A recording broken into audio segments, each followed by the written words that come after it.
You a Star Wars fan? Because you'll be amazed at number one, that a lot of women might be into the shit that you're into, but you're so worried about her judging you that you don't give it half a chance. But also some of the things that you're not into, you'll be amazed at how women would want to get into it because they want to get closer to you.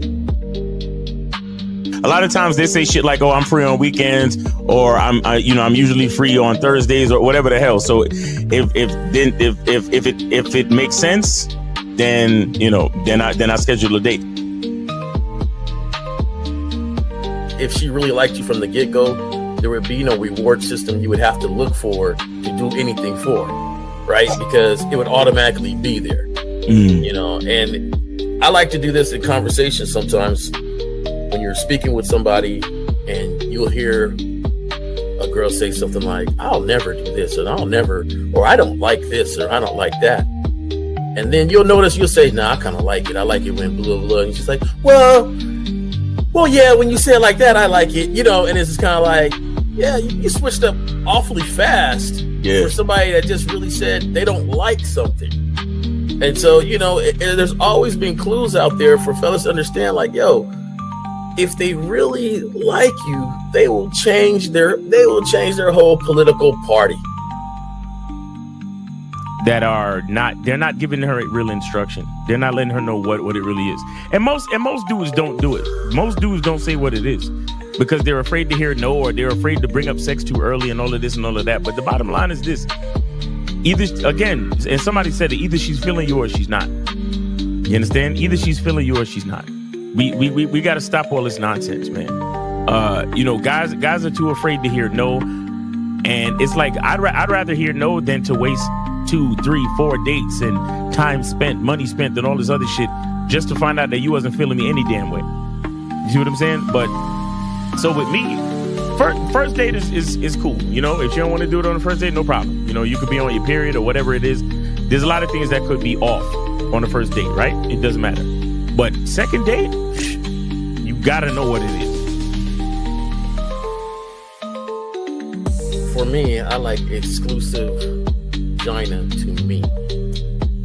And that's because I don't want to catch nothing to have my later years messed up. And I like to stroke without no condom on. It feels great.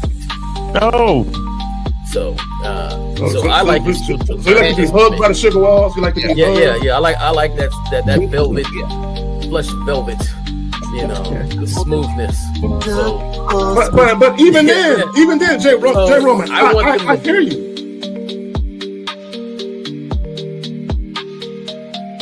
He don't get up for nothing.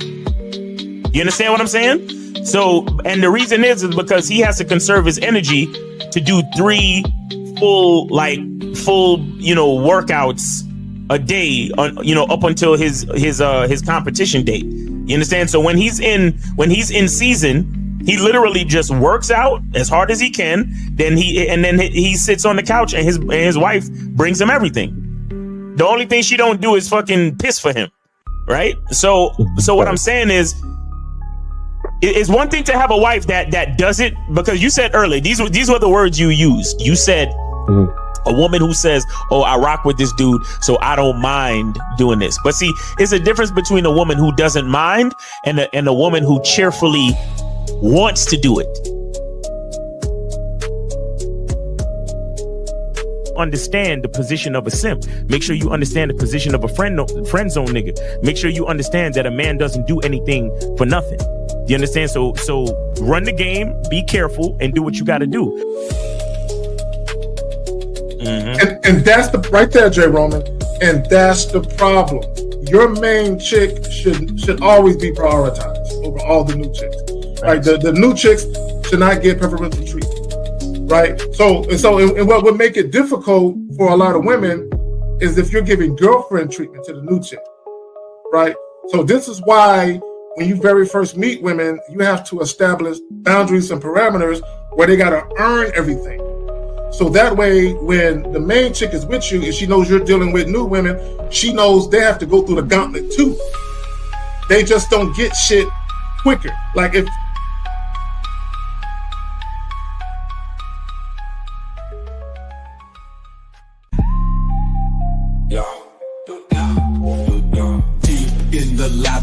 labyrinth, streets be the maze. Hosts on the mic, carry K set in the blaze. Sagging, Miles Cunham with the game so tight. J. Roman lit the torch, keeping it right. Manhood's the challenge, skill set to master. In a world moving fast, gotta move faster. Trap beat, pounding 808, shake the floor. Guided by the host, wisdom like law. Carry K drops jewels, the crowd enthralled. Words cut deep, no need for brawls. Miles Cunningham, tactic sharp like a dagger. Navigates the game, makes the haters stagger. Journey to manhood, no easy feat. Lessons from the masters, words concrete. J. Roman with the keys, opens the door. Manhood's the path, gotta crave for more. Manhood's the challenge, skill set to master. In a world moving fast, gotta move faster. Trap beat, pounding 808, shake the floor. Guided by the host, wisdom like law. Oh, yeah. What's up? We back at it. Yeah. What's going on, Miles? What is up, man? What's going on with you, K-Zag? Good to see you, brother. Man, chilling, enjoying my lovely Saturday and shit so far. Hey, it's man. Listen, man. I already closed all my exercise rings on the health joint. No, I still got more standing to do. My bad. This nigga. Hold on, man. This new Check me out. Oh, this what's up. I closed my move ring, closed the exercise ring. I just got to stand up for 2 more hours, and then I'll be done. Right, that's what's up, man. Hey, real quick before we get into this, Miles, you got anything you want to plug? Anything coming up, bro? Oh yeah. So shout out to King Dre, man. I did a talk for his constituents the other day, and so I'm gonna and so it was a 2-hour talk, and so I'm gonna be putting that out pretty soon. Again, shout out to King Dre. I'm gonna be putting that out pretty soon. I'll make an announcement, man. So make sure y'all check me out. It's gonna be on masculineidentity.com. It's a 2-hour talk, game elevation summit. So shout out to King Dre if you know about that, if you was a part of that. As always, make sure y'all go to masculineidentity.com and get your natural luxury soap. And of course, Masculine Identity Eau de Parfum fragrance coming soon. I will keep you guys updated on that as we keep making progress on that, man. But yo, K-Zag, man, appreciate you, brother. And we are here today. Shout out to Danny P for the $4.99 super chat. He says, salute and respect to the panel. Grateful to be alive another day. Let's get it 100. Let's go for real. Hey, man, look, shout out. There's a lot of people passing away. Didn't somebody pass away? Who was it? Yeah, shout out to George Foreman and the fam, bro. There you go. Yeah, he passed. God damn. Like, you know what's funny, bro? Now that we're getting older, 40s, 50s, a lot of people are gonna start going, bro. Bro, this is the time. This is my nigga. Shout out to my moms, bro, because my mom's right. She's in the thick of that time. You understand? Where all of her friends are like coming up missing, bro. You feel me? And it gets scary when you start to see your generation start to get up out of here, bro. Because now you're looking at yourself. You feel me? Like you start missing your peoples, and you start looking at yourself like, yo, when, you know what I mean? Like, when is it gonna be my time? You know what I'm saying? That's some real shit. I was watching World War II documentary the other day. Yeah. And it was right after the world Japan surrendered, and it was showing a bunch of people in New York in the streets. And this was 1945. And I was thinking to myself, damn, all those motherfuckers are dead. They gone. Everybody in that camera shot is gone. You know what I'm saying? And there was literally hundreds, if not thousands of people. I'm like, all them motherfuckers, right? So it just goes to show that our parents, our grandparents, our aunts and uncles, people in that 60, 70, it's gonna be out of there. You know what I'm saying? And we right behind that.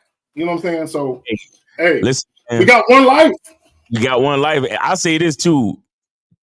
Do your best to take advantage of time with the loved ones, man. I mean, look, if you were not lucky enough to have a good relationship with your fam or whatever, it is what it is. But at the same time, if you do have a good relationship with them, you get a 5 minutes, call your moms, man, call your uncle, call your dad, call your, people in that other generation, because it ain't no fucking guarantee tomorrow, bro.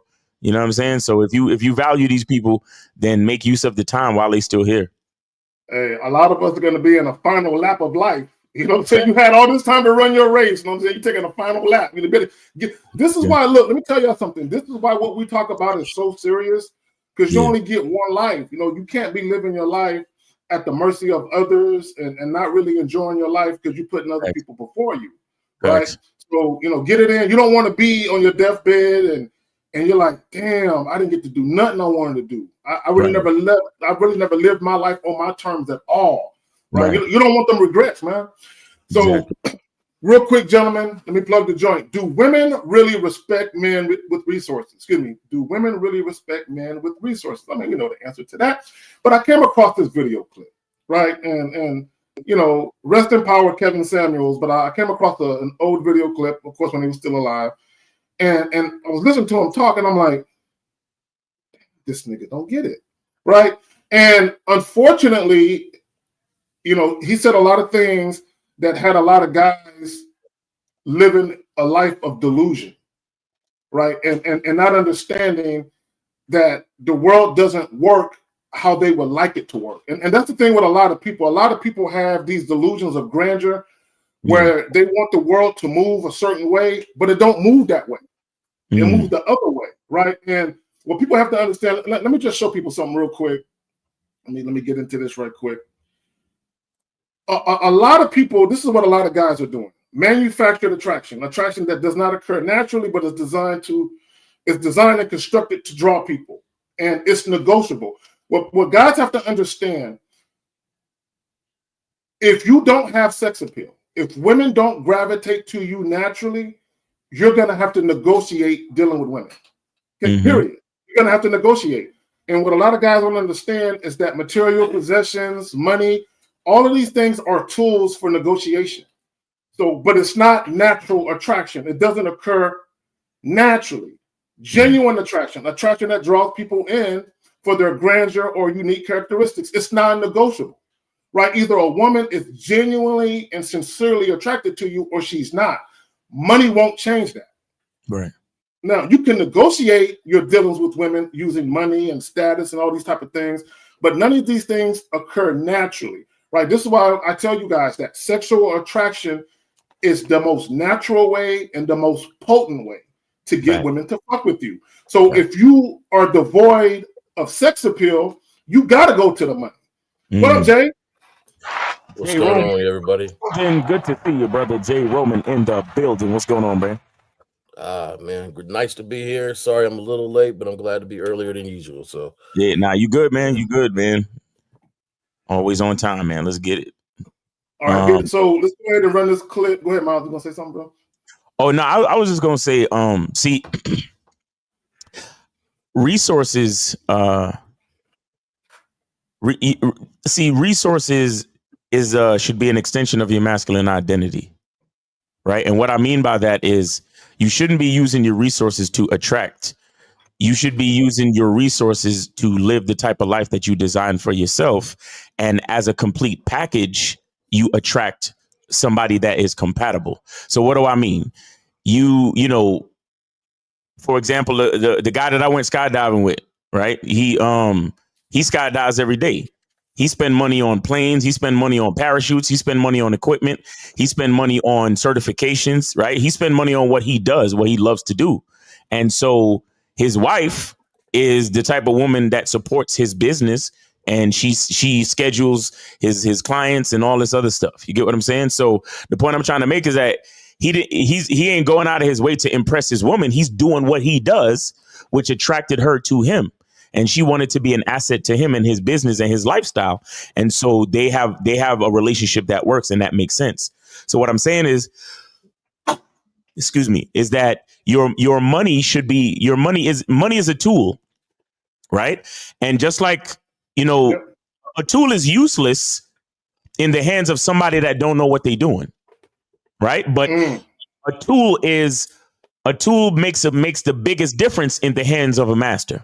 You see what I'm saying? So that's why we talk about a masculine identity. That's why we talk about self mastery. So when you have resources, and not just money either, not just money, because when we talk about resources, we talk about time. We talk about knowledge, social acumen, gift of gab, the ability to network, right? The ability to just be a magnetic type of person and things like that, fashion sense, a lot of things. There's a lot of things about you that are resourceful to a lot of people. But the point is, are you enhancing those things? Are you appreciating those things? Are you adding value to those things that bring you to the best version of who you are in your masculine identity? So, even time is a huge resource. Like for me, for example, I worked a certain amount of years in my life where I had a 9 to 5, and now I do this. And so I have a certain amount of time that the average person doesn't have. You see what I'm saying? So I get on, I do the lives, I do a couple consultations, I do some content. And then after that, the rest of my time is mine. So my lifestyle is a little bit different from the average dude. And why?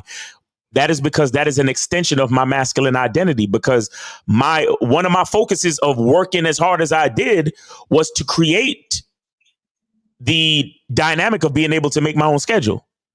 You understand? And so now I have an abundant resource of time, or I have more time than the average dude. But the reason why that is because of who I am, not because I'm trying to impress no woman and trying to be all up under a female. I did that for me. You get what I'm saying? And so, we have to look at these things and realize that resources should be an extension of you, your masculine identity, not anything for you to be trying to impress no female or attract no female.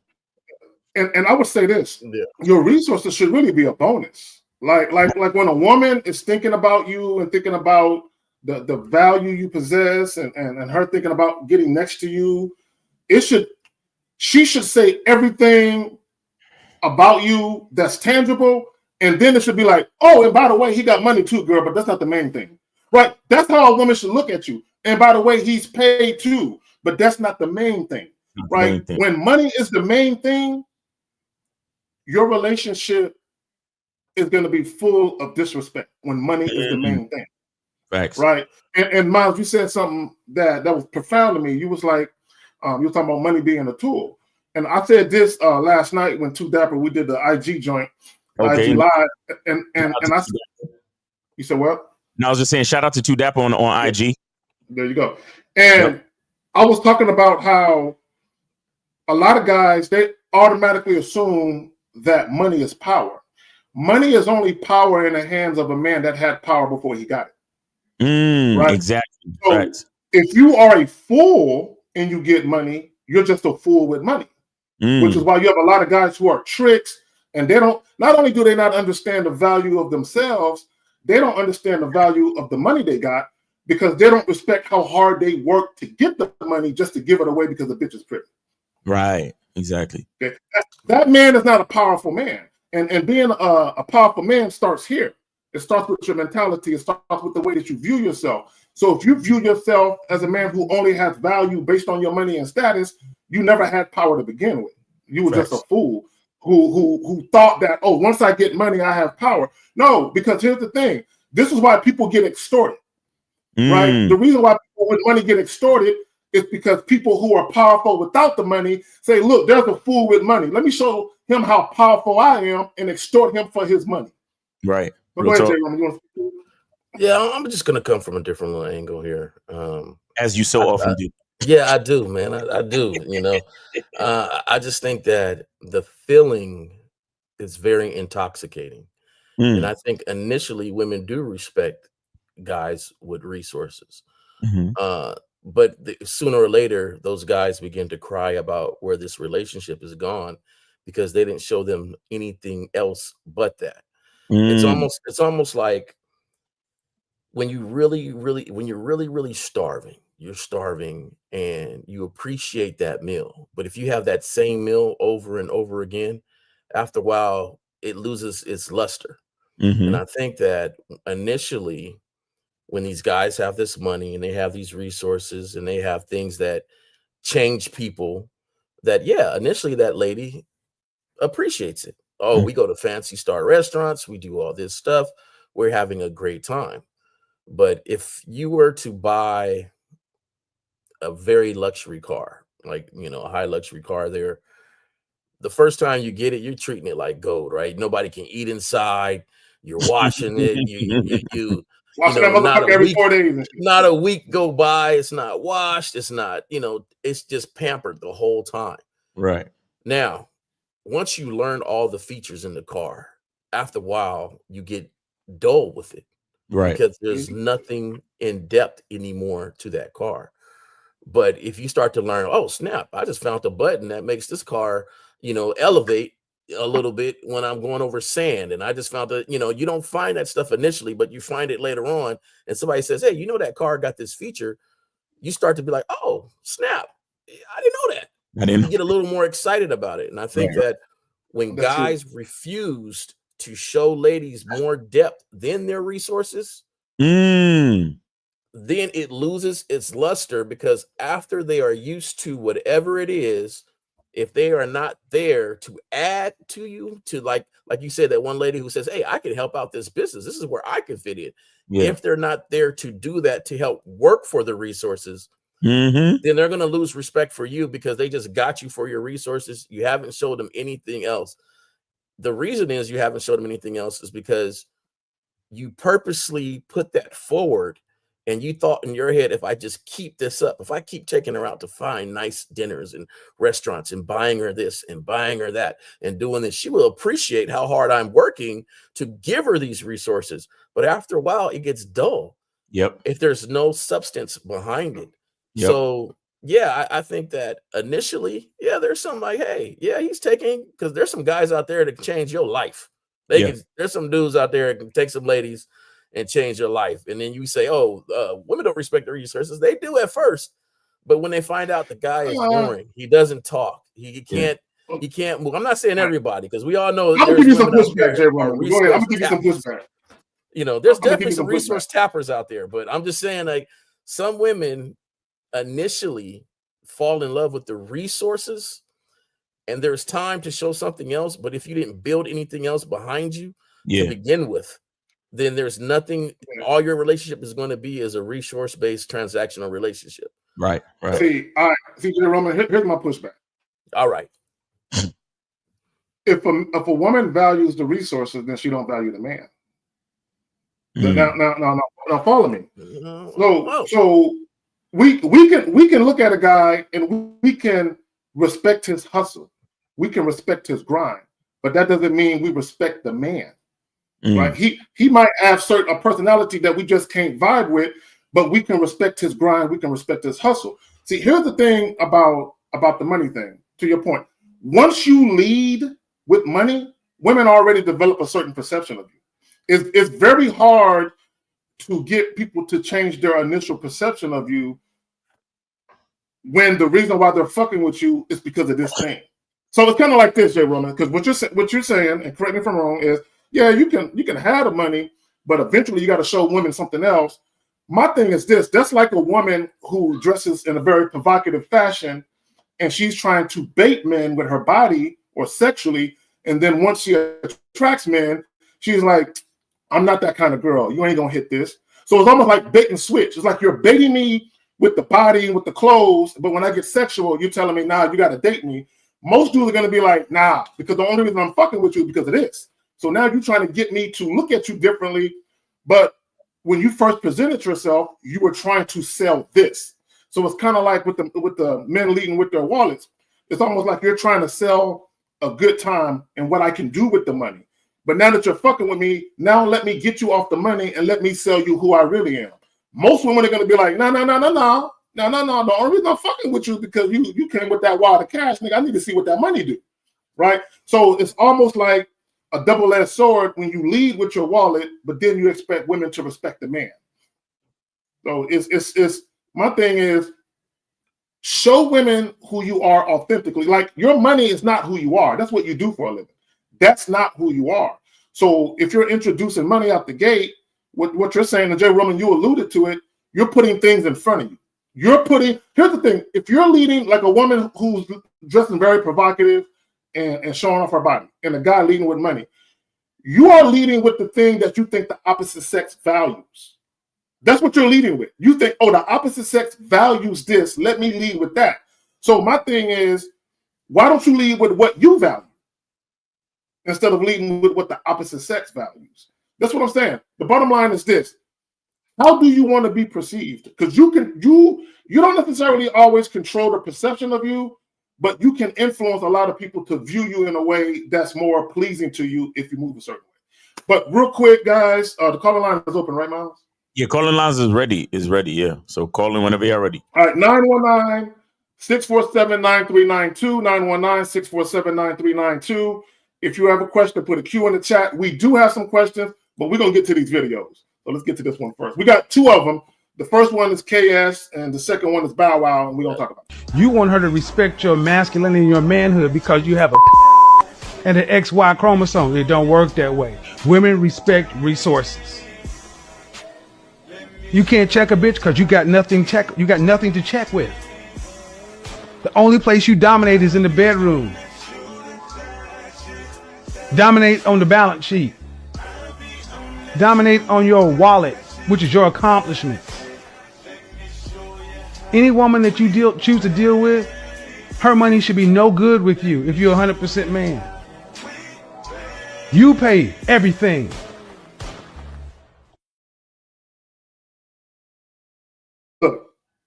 Look, let me tell y'all something. Okay, this is my opinion, and it's a very strong opinion. Any man who is a self-professed trick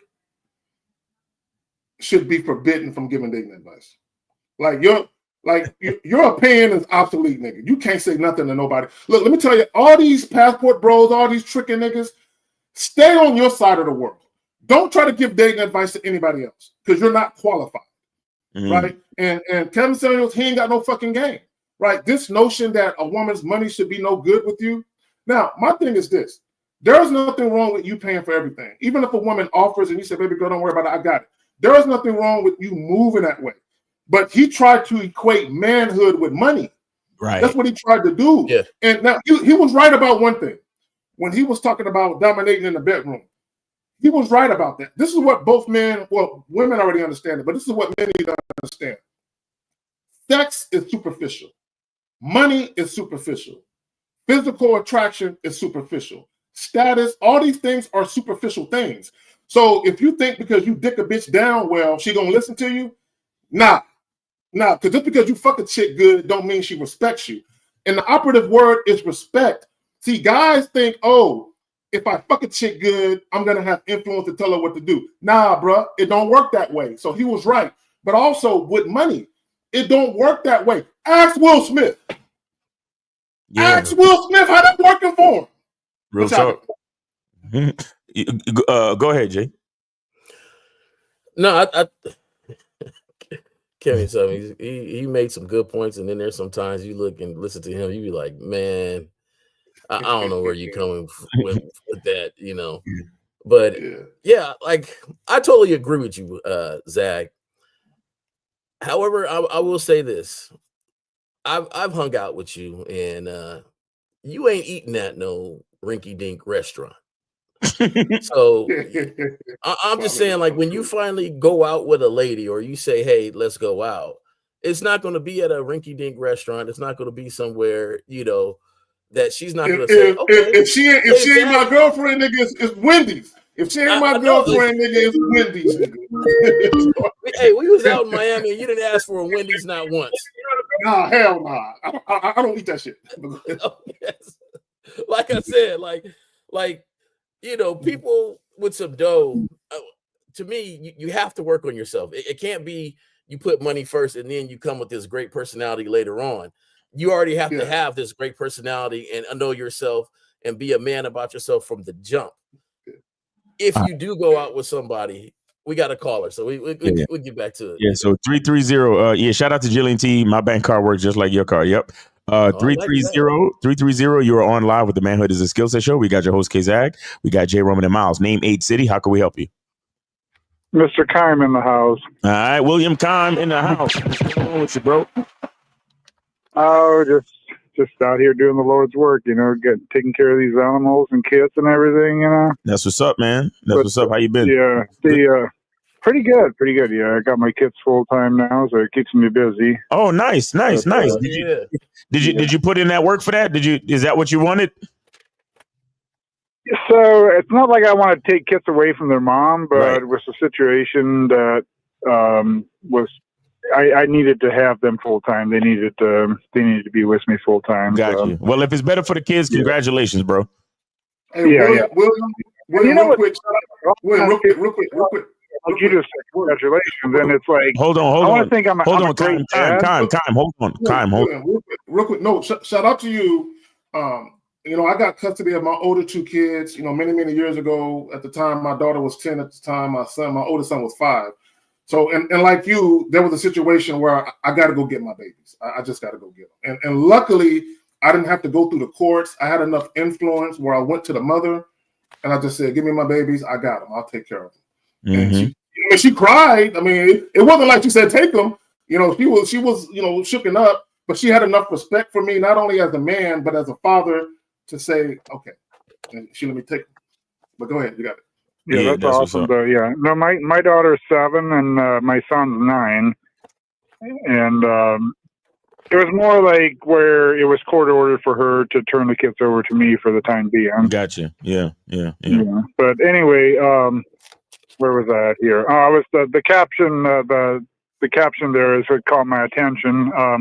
I've got my own business, so I've got a few pickup trucks, nice pickup trucks and stuff, But my go-to vehicle to go on a first date, like to go on a date, is I got a 1997 car. It's a sweet ride. It's a Buick. It's pretty very clean. It's a Florida car. Mm-hmm. But you want to know how many times I've been on a first date and we ended up out in the parking lot in that car? For example, it was one. Not too long ago, there was this girl. We're parked next to her. She's got like a brand new Range Rover, and we're in my 97 next to her brand new Range Rover, and she's giving me head in my 97. You know. So anyway, that's just caught my attention. The name of the title there of the joint here. Like, do you think that she's worried about me providing for her? No. Right. Well, providing for you in a different way. You're providing what you want. Well, William, here's the thing. William, real quick. Hold on, real quick. Sexual attraction or sex appeal trumps everything. Everything is secondary. Absolutely. Yeah. No, I just it reminded me of when we were and it was like shortly after that whole Hawk Tuah thing where she was in the middle of giving me head, and I got a hold of the back. I got my hand in the back of her hair. I pulled her head up, and I was like, spit on that thing, and she just started laughing, and then went back to work. That's what I'm talking about. Anyway, I just have to chime in real quick, but I got to run. But I appreciate the game, and I'll be listening. Yes, sir. Appreciate you, Kime. Be safe out there, bro. And thanks for checking in and supporting the show, brother. Yeah. All right. Take care, guys. All right. Take it easy. My man, Kime, we getting it in, man. William from Ohio. Yes, sir. The horse whisperer. When you got them kids. Yeah. Mm-hmm. Yeah, dating's a little different when you got them kids. You got to, a lot of time. Yeah, luckily for me, when I got custody of my babies, at the time, my mother was still alive. God bless the dead. So I was still able to do my thing. You know what I'm saying? So, but it is different though, because you do got to prioritize different things. You know what I'm saying? Shout out to grandmothers. Yeah, guys need to do that more often. Like, I got this whole thing, just the experiences I've been with. A lot of guys don't feel like, because of society, that the kids belong with them. They feel like, it's better if they're with mom, or it's better if they're with And I'm gonna tell y'all something right now. What mom's I gonna do is disagree. she's gonna gather her friends, gather her aunties and grandmas, and she's gonna make time for herself to go out steal. Of course. Take the kids don't mean they're with you 24/7. I think a lot of guys' perception is that when these ladies get custody, oh, they're with her, and that's not the case. So you need to get custody just as well. Split that time or get custody, because it didn't create your resources, meaning grandma, aunties, cousins, people in your family to help watch when you need to go out and do some things. So, create that time. Shout out to to the women, but I feel like I'm a better parent anyway. Shit, I feel that way. You know what I'm saying? I might not be the nurturer that a woman is, right? But and that's why I can pass the kids off to the mother, the grandmother. Hey, nurture these little motherfuckers right quick, right? And then give them back so I can give them some logic and teach them some shit. Right. But let's get to the next joint real quick, and I wanted to do a compare and contrast, or really not even a compare, but a contrast between what Kevin Samuels was saying and what Bow Wow is saying in this joint right here. NBA and NFL players getting, IG models pregnant, OnlyFans chicks pregnant. Yeah, but they dumb though. See, the girls know they can always get a nick that's 2 years into the league. Fresh out of college, come on, man. You know how long these niggas been following these Instagram girls and probably been DMing them, and they probably been left on scene. They get that 100 million, that 200. They got it. They going for gold. Just because they got that money, that don't bypass who they really truly are. You know what I mean? You know what I'm saying? Like, the ball players want to be rappers. They really want to be. They listen to our going into the arenas, rapping like us. They dressing like us. They, you know what I'm saying? So it's like, they get them. They way more greener than getting a rapper. Athletes is the easiest niggas to get. That's why you always see them. You always see them get caught up in shit. You know what I'm saying? So, yeah, man. God bless them, man. Them niggas tripping, man. You made your first 200. You ready to give them 50 a month for 18 years? Come on, man. Got to be more careful. And here's and everybody knows that the Black American athlete is one of the dumbest niggas on the face of the planet. I gotta say it, and I'm not saying all of them, because there are plenty of guys who are solid guys. Some of these guys are married, got families. You don't hear no drama. Shout out to like people like LeBron James and other people. You don't hear no drama about their personal life. None of that shit. But a lot of these young Black athletes, they're dumb as fuck, and women know this. Well, look, and I said this in a recent video. Women know, especially women who have an aim to manipulate you and extract money from you. They know, because I'm so pretty, all I got to do is let him feel this warm, wet vagina, you know what I'm saying, and tell him I'm on birth control and he can skeet in it. And they know you're going to do it. Women know when y'all ease up in it raw. This is why we ask all these callers that call in. This is how we know they're hitting it raw, because of how they're acting. We already know you're hitting it raw because of how you're behaving. So if we can tell through a phone call that you on some sucker shit, and we know you're hitting it raw, women already know how you're going to behave once they let you hit it raw. They know, I got this nigga. He gonna get comfortable. He gonna speak to me. Yes. So when we say, do women really respect men with resources? Exceptions aside, no. And let me just say this about resources. Guys, here's the thing with money and material possessions and status.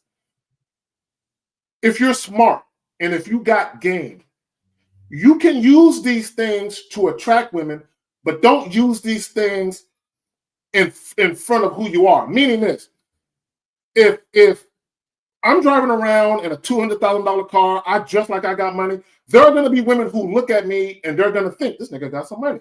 So there's already going to be women who might be inclined to give me a little of attention because I look like I got money. But here's the thing. Once you start dealing with these women, don't be spending no money. Make them earn it. You can still make them earn it, although women know you got it, right? Mm-hmm. So because you got money, you have to be even more vigilant with the vetting process. Shout out to Miles and Lucario. You have to be even more vigilant, because when you're a broke nigga, or you a nigga, even if you ain't broke, I don't want to use the word broke. I don't want to use broke. Even if you are a 9-to-5 guy, you make a decent living, but you don't look like you're paid, but you make a decent living.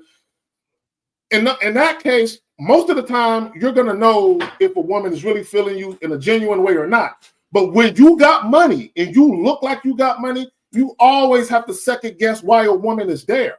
And I think for a lot of guys, you need to be mindful. Why is she there? Why is she fucking with you? But when you got game, you just simply say, you know what? It don't even matter why she's here. Because I'm only fucking with her on my terms anyway. So if she's here for another reason other than that, it's going to be revealed to me. But exactly. Yeah, you got it, Jay.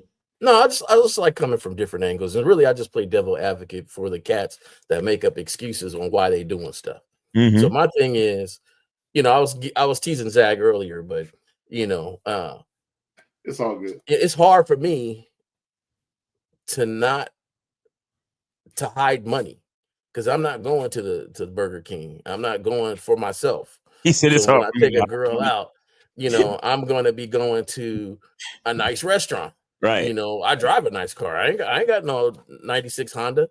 Right. So, you know, when I roll up, it's just what I am. You know, that's me.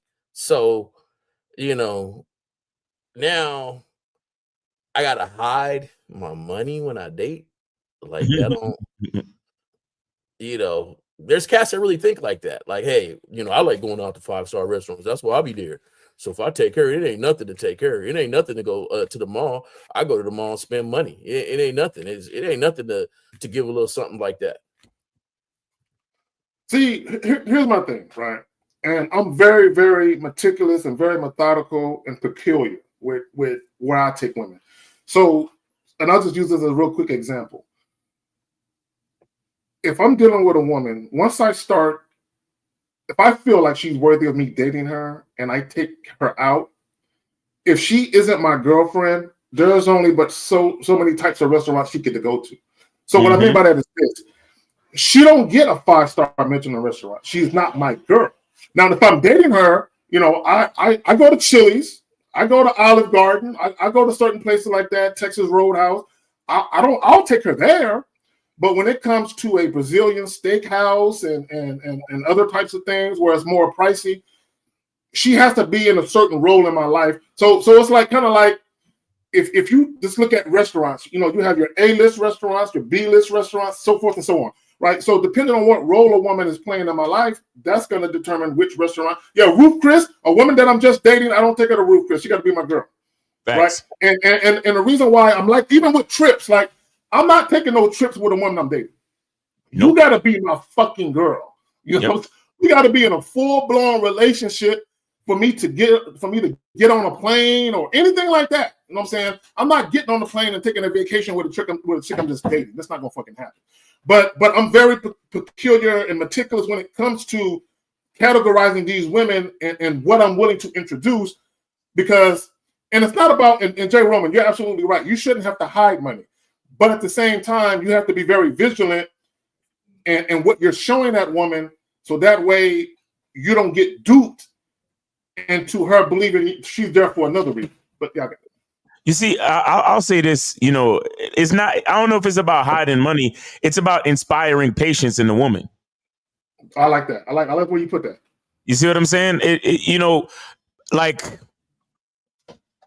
there was times when I drove a minivan and I had another kind of car, and there was sometimes when I would drop the minivan. You understand? Because it's like she don't, especially if it's the first date and we're just meeting for drinks, she don't need to see the other car. You get what I'm saying? But let's just say it's the second or third date, or we meeting up to smash, and then she see me pull up and, you know, she look out the window in her driveway, or she look out the window out of her apartment window and she see me walking out of that thing. That's cool. You know, and it could be enough to make the pussy wet, but don't be asking me for nothing. You see what I'm saying? And if she asks me for nothing, then I know exactly where she's at. Now, and look, shout out to 50 Cent, because he said this thing once. I saw that shit. Go ahead. You right? Yeah, you probably know what I'm talking about. He was talking about, I'm not sure if it's his current girlfriend or if they even still together, right? But he's the last relationship he was in, he said he liked dealing with the girl. simply because, and he said he liked giving her stuff. And he said the only reason why he likes to give her stuff is because she never asks for anything. That's some real shit. You get what I'm saying? And if I'm not mistaken, she's like a lawyer, like a well-to-do person. Like she got money too. But he said he loves to do for her and he loves to give to her because she don't ask. But he said like this. He said, as soon as a bitch asks for something, it's a wrap. He said he don't like giving nothing to bitches who ask.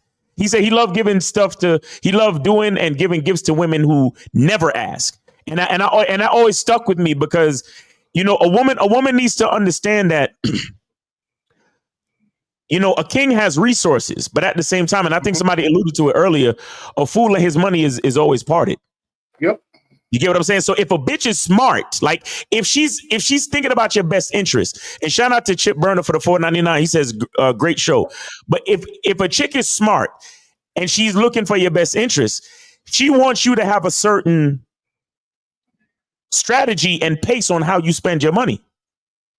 So if she's a smart woman, she would never force a nigga to be like, oh, well, get me this $60,000 Birkin bag because I want you to. No, she's like, listen, spend your money how you know you're supposed to spend your money. Don't let me influence you or even change your mind on how to spend your money. Because if before I came into your life, because you look at and we can use 50 Cent as the example. Before you came into my life, I've been hitting platinum albums, making investments. I bought Mike Tyson's, mansion, and then I sold it back for like $20 million more than it was. I've been making smart business moves. Right. You understand? So if you understand that that's the type of man I am, why would you come in here trying to disrupt the way my money is spent? That's a stupid woman right there, a dumbass woman. You see what I'm saying? Yep. So to your point, Miles, I know of women who have went out on dates with guys. And here's the thing. Women are very observant. Women pay attention to a lot of shit, right? So back to what I was saying. I know of women who have went out on a date with a guy and a guy took them to a very expensive restaurant. So the women are looking at the guy like, I know he can't afford this shit. I know he can't. I see how he moving. So I've literally know women who told the guy, look, we don't have to eat here. We don't have to. Cool. Right? She's trying to save that nigga.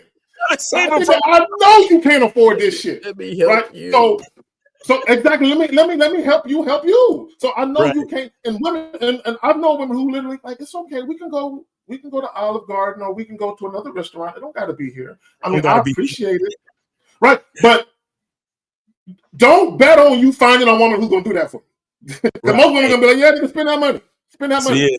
But every now and again, you might run into a woman who actually is a really good chick, and she's looking at you like, "Don't do this," like, no, because she knows you're trying to impress her. She knows you are like, this nigga gonna be late on his rent taking me here. You know, I know this nigga gonna skip a payment somewhere. But again, that's rare that a woman would do that for. For the guys that are watching the show, and for the guys that's watching the show and always know about the show, they already know that the game is really about the man. For the newcomers, this is just, let's connect it together. So as we were talking, men are very intentional, right? So, and it's a hard working job being a man. So yes, you got to hide your money. I feel like you got to hide it. You got to slowly show them things, because I don't know if you ever noticed, like, I've had a house for quite a while, right? And, single with a house. Whenever you bring somebody over that house, the ladies start looking around, and I could tell in their eyes, they looking like, oh, this could fit here, and that could fit there. This might be my next residence. This might be my next place of residence, bro. I've had that happen. Where I stay at. And it's like, no. Just because there's nothing in that space, don't mean there's nothing in that space. Right. That's my space. That's what's in there. So, like, even with stroking, right? At some point you learn, I can't give her the full stroke. We're going to have to have stroke this. We're going to have to be, just this is a nice meeting. It felt good, because after a while, things happen in the beginning when you give them that full stroke. So you have to be very intentional. That's all part of game. You are a man, you move a certain way. You move to protect yourself and to protect those that are underneath you. So my thing is, yes, Real I got quick, an old car call in, young lady. that I roll in. I got an old car I roll in too. So like, you have to be very intentional with your movements. And it also gives you some time where you can look and say, hey, yeah, I seen that whole vibe change. Because a woman could like you for you until you start trying to flash money. Then she thinks, oh, okay, he trying to impress me with the money. So let's do she's that. Being then. opportunistic. She's being opportunistic. Yeah, like, okay, I thought we was gonna just be cool. I like the way his eyes look, but I'm gonna get this money real quick. So, be intentional with your movements, and that's part of the game. No, real quick, shout out Mr. Justin. I talking about chicks need to be blindfolded before they come over. Bro, Roman, I had that happen. I had a chick, she came into the crib. I don't have that house anymore, but it was a pretty big house. And she came into the crib and she was looking around because they had the high ass ceilings and she was just looking. Yeah. She was like, "Do you live here by yourself?" I'm like, "Yeah." Yourself? Oh, her whole attitude changed because she was initially sexually attracted to me. But when she saw the crib, like you said, she started having these visions of, ooh, this needs a lady's touch. I could live here one day. So she went from, now bear in mind, before she came over, she was talking all this fly shit of what she was going to do to me sexually and what she wanted me to do to her. She saw the crib and she's like, I've been thinking, maybe we're moving too fast. Maybe we should slow down. I'm not saying I don't want to do it, Carrie. I'm just saying. And I'm looking at this bitch like, you saw the crib and you switched up. So that does happen. But when you gamed up, you still got to keep her focused on the task at hand. And if she can't get refocused, you got to get rid of her. So to your point, Jay Roman, a woman could be attracted to you, but then she sees, oh, he has a lifestyle that I didn't know he had. So now she has a new agenda. Her first agenda was just to fuck like you wanted to fuck. But now she has a whole new agenda because she see how you moving. And a lot of guys, because they're so, focused on the sex, they don't see that coming and they don't know how to redirect the woman to, back to the task at hand. Like, yeah, I know you see how I'm moving, but that's where you get her back to the task at hand. And now that you see how she's thinking, now you got to be even more vigilant with making sure you don't give her nothing until she earns it, simply because of how she's moving. Exactly. Now, guys, we do have a question. Hold on, let me snatch this shit up real quick. I think this is a woman. I need you to call in. She says, "What does it mean when each and every girlfriend my friend gets doesn't like me, as they are telling him they apparently don't feel comfortable when I'm around?" I don't know if this is a dude or a woman. My thing is, why do you care? Like if your friend is allowing women, matter of fact, if your friend is coming back to you, telling you how women say they're uncomfortable with you, you need to look at your friend. Like, why are you telling me this shit? And why aren't you checking them bitches? Like that's my homeboy. Don't worry about all that. Like, if you got a friend that's coming to you where he's pillow talking with these chicks about them feeling some type of way about you, and then he's sharing that information with you, you gotta look at that individual like, I don't know about our friendship. Like, something's up with you. But y'all got it, man. So he says he's a man because I'm reading on this is a man asking this question. Yeah, why do you care? Like, I don't care. Apparently they feel comfortable. Because my thing is this. Because this is what I know. The only time where women will feel uncomfortable around a dude is when they're the jealous, possessive type, and they think you're a player. And they think that the guy that they're dealing with, hanging out with you, is going to lead to him being around a bunch of women. That's the only time women typically will trip. You know what I'm saying? Is when they're territorial, jealous, insecure, and they know that the guy that they want to be in a relationship with is hanging around a player. But I don't think you're a player. But go ahead. My thing is this, though. See, this is why the vetting process is so fucking important. Because how are you meeting my friend? Like, what's the timeline on this, Sylvanus? What's the timeline on this? Because by the time any woman that I'm vetting or dealing with actually meets a friend or a family member or anything intimate or close to me, she's already locked in and in line with my personality. So she's not even worried about any of my friends. She's just focused on being who she needs to be for me, because she, like, what I'm saying is my girl shouldn't be interacting with my friends to even know if she's uncomfortable with him around. Facts. You know what I'm saying?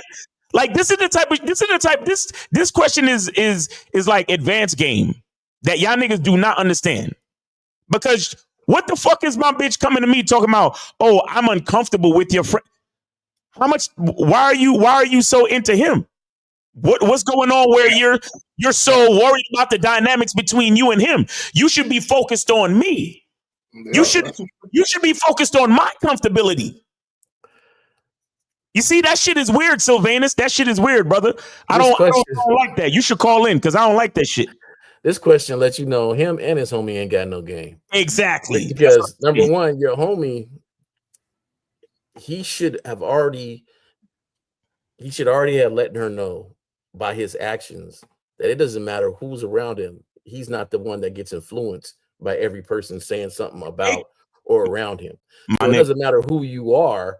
She already knows. Well, my dude, he don't easily get influenced by other people like that. Right. So you could be a player all you want to around him, but I know how he moves. Mm-hmm. And then on top of that, like, this is kind of weird for me, you to ask this question, because, you know, I'm gonna be honest with you. Sometimes you might be the weird homie.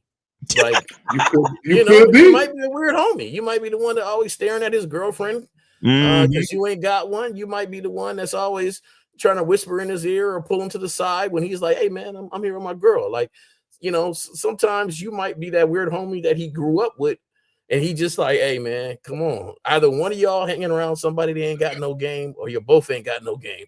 Yep. But you know, you gotta be real. Like, go ahead, Zach. Or he could be a little sweet, and she don't like that. She like, I don't know about this. Y'all are really close, you know. I'm worried about walking in on something one day. You know what I'm saying? Y'all, you know what I'm saying? So, I mean, who knows? But to both your point, Miles and Jay Roman, like, why is this even a fucking discussion? Yo, why is this even a discussion? I don't understand. That shit weird. I had a partner, man. His girl was so freaking fly. She, you know, when you say how bad is she looked really, really bad, right? Mm-hmm. And they would always come over my crib. He always brought her over my crib, and you know, so one day I was like, dog, you know, what's up? Like, why you guys?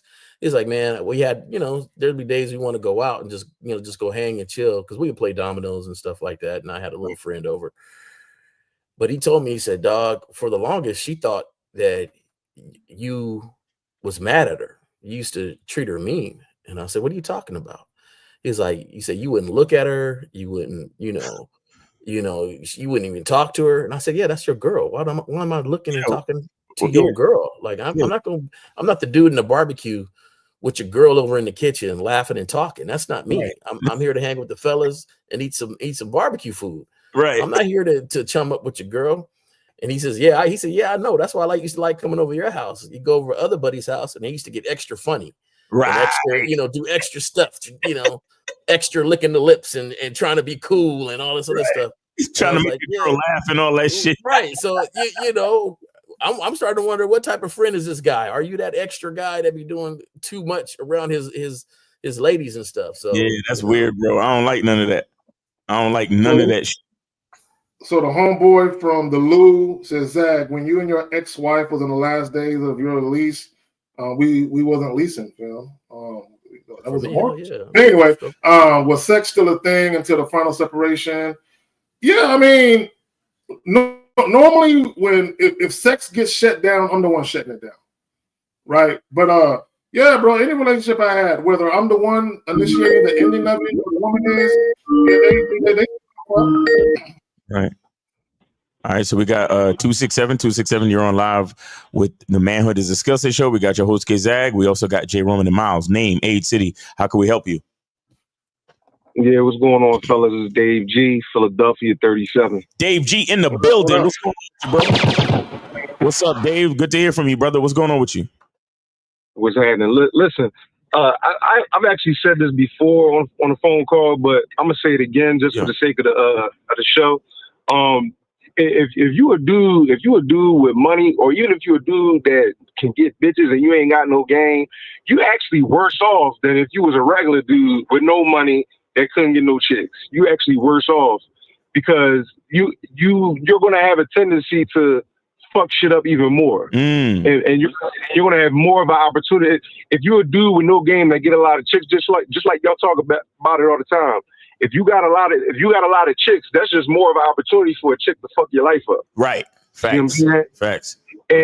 And I also wanted to ask if Zag or if any of y'all seen that the dude Smackwater, the bald head dude who always be saying cake ass niggas. Yeah. Did you see the video with him talking about how the athletes they the worst type dudes, they the worst weakest dudes. If you can matter of fact, hold on. Hold on. I might have the video clip that I made because I used it when he was talking about niggas lying. I think I used it. I don't have it anymore. But yeah, I did a video and I used a clip where he was talking about niggas on chicks and shit. Yeah. But yeah, that's all I wanted to say, man. I appreciate y'all taking my call. Yes, sir, man. Peace out to you, brother. Good to hear from you. All right. Yes, sir. Peace. All right. Respect. Yeah. That's why Travis Hunter is out here. Yeah. You know what I'm saying? Miles, I said something. No. Go ahead, okay. No, go ahead. My bad. Go ahead. No, I was just reading what Sylvanus said. He said, Miles, I have sent you something on IG. Should I continue with that woman, or is she gonna try to finance me? I think you meant finesse. All in for money. Wait, are you asking Miles dating advice on IG? Nigga, call in or get a consultation. You call in, but if you want to send me shit personally, you got to set a consultation, homie. I don't play those games. I don't play those games, bro. If you gotta ask the question, if you gotta ask the question, there's a reason why you're asking the question. I always go with my, I could be wrong a whole bunch of times, but I go with my first inclination. Right. So I'm right. Yeah, don't send me nothing directly, homie, unless we on a consultation, bro. Y'all niggas is too presumptuous with this shit. Was that we on the show right here. Call in. That's exactly what it is. It's a free call, my nigga. What the fuck more I need to do? You trying to send me direct messages so I can help you out with your shit, and you don't want to set up a consultation? Fuck is wrong with y'all niggas, bro? Shout out to the niggas that respect the game and set up consultation. Don't fuck with me, bro. Don't fuck with me. If you ain't supporting me, I don't fuck with you. Niggas trying to send niggas shit. Don't be DMing me. Don't be sliding in my DMs, nigga. I ain't no fucking Instagram. Fuck is wrong with you, huh? Fuck is wrong with y'all niggas? That's why.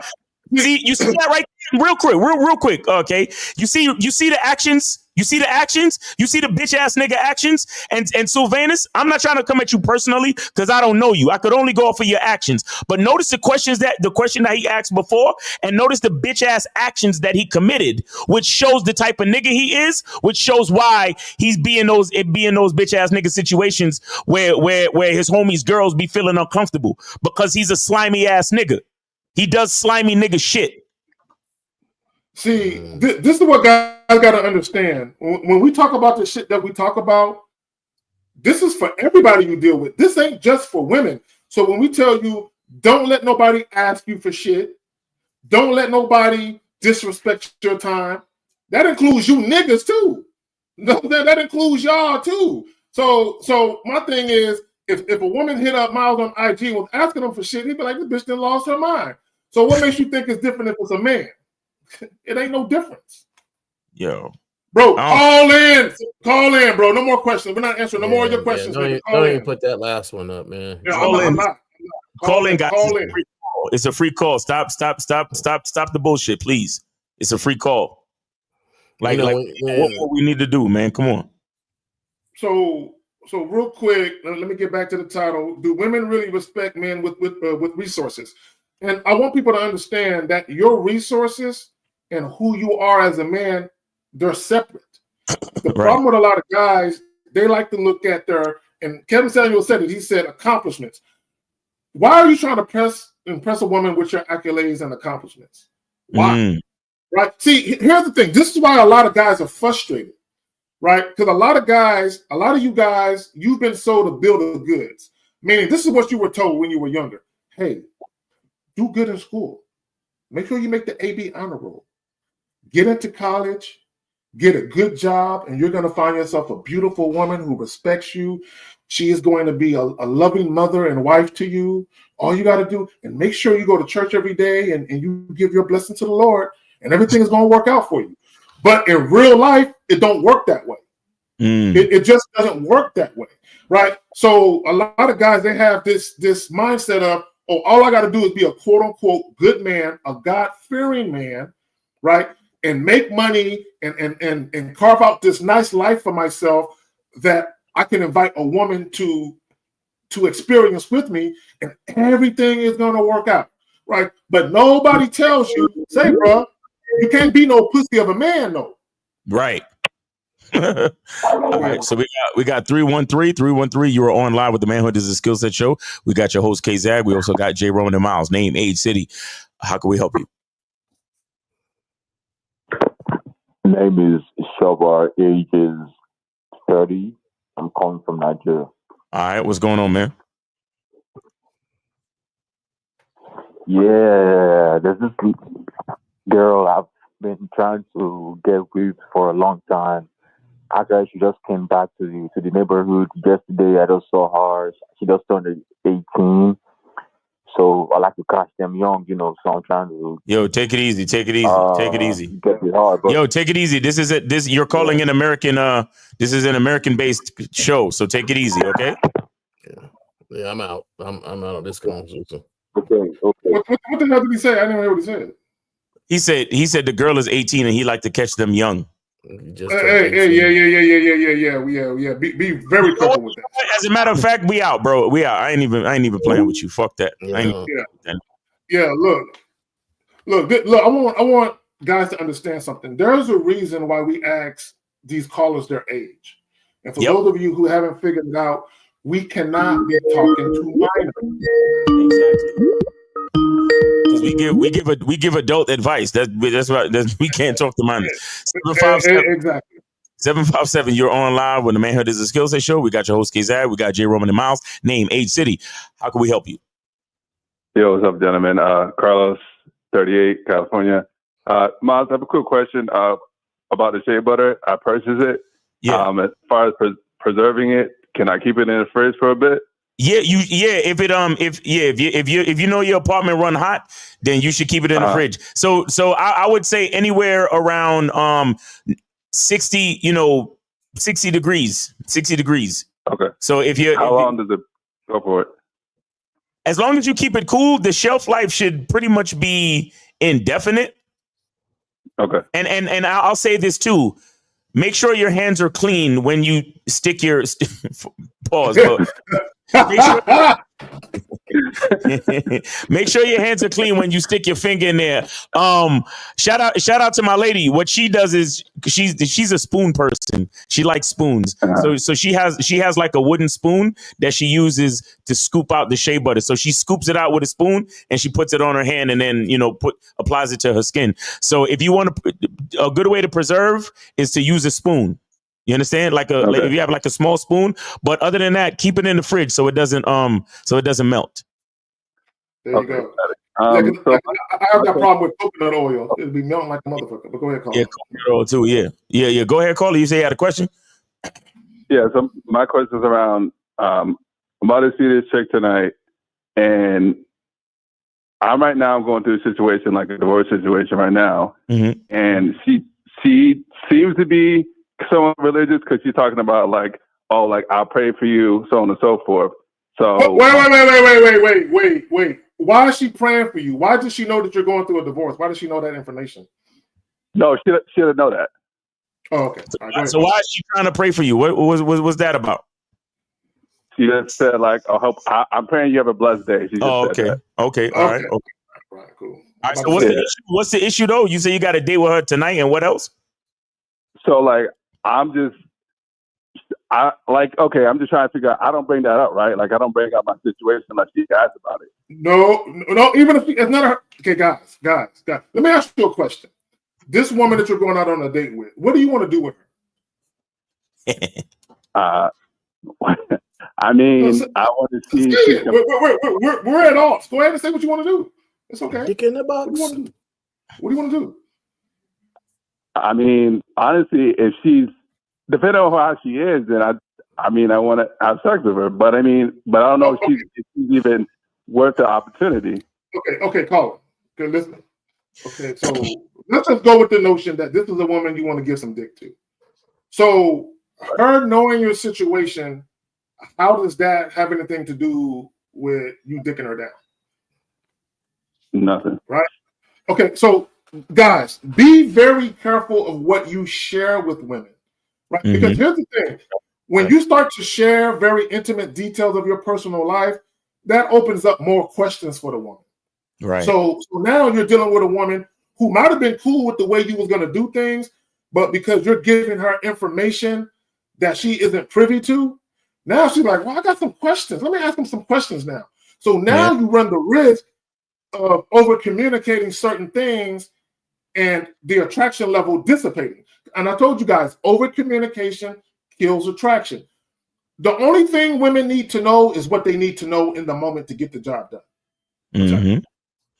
Oh, real quick, shout out to Dave G with the 5, support for the $1 ninja slap. Tell him, Miles. Go ahead, I got it. Right. Yeah, facts. Yeah, go ahead, caller.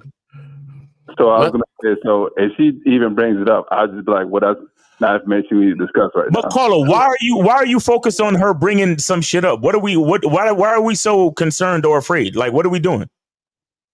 I mean, I'm just trying to avoid a situation. Like, I guess. No. Listen. Yep. What are you trying to avoid if you're the one leading the conversation and the date and the situation, brother? What are we talking about? Right. What are we talking about? Yeah. What are you gonna have a conversation with your mom about why you got detention?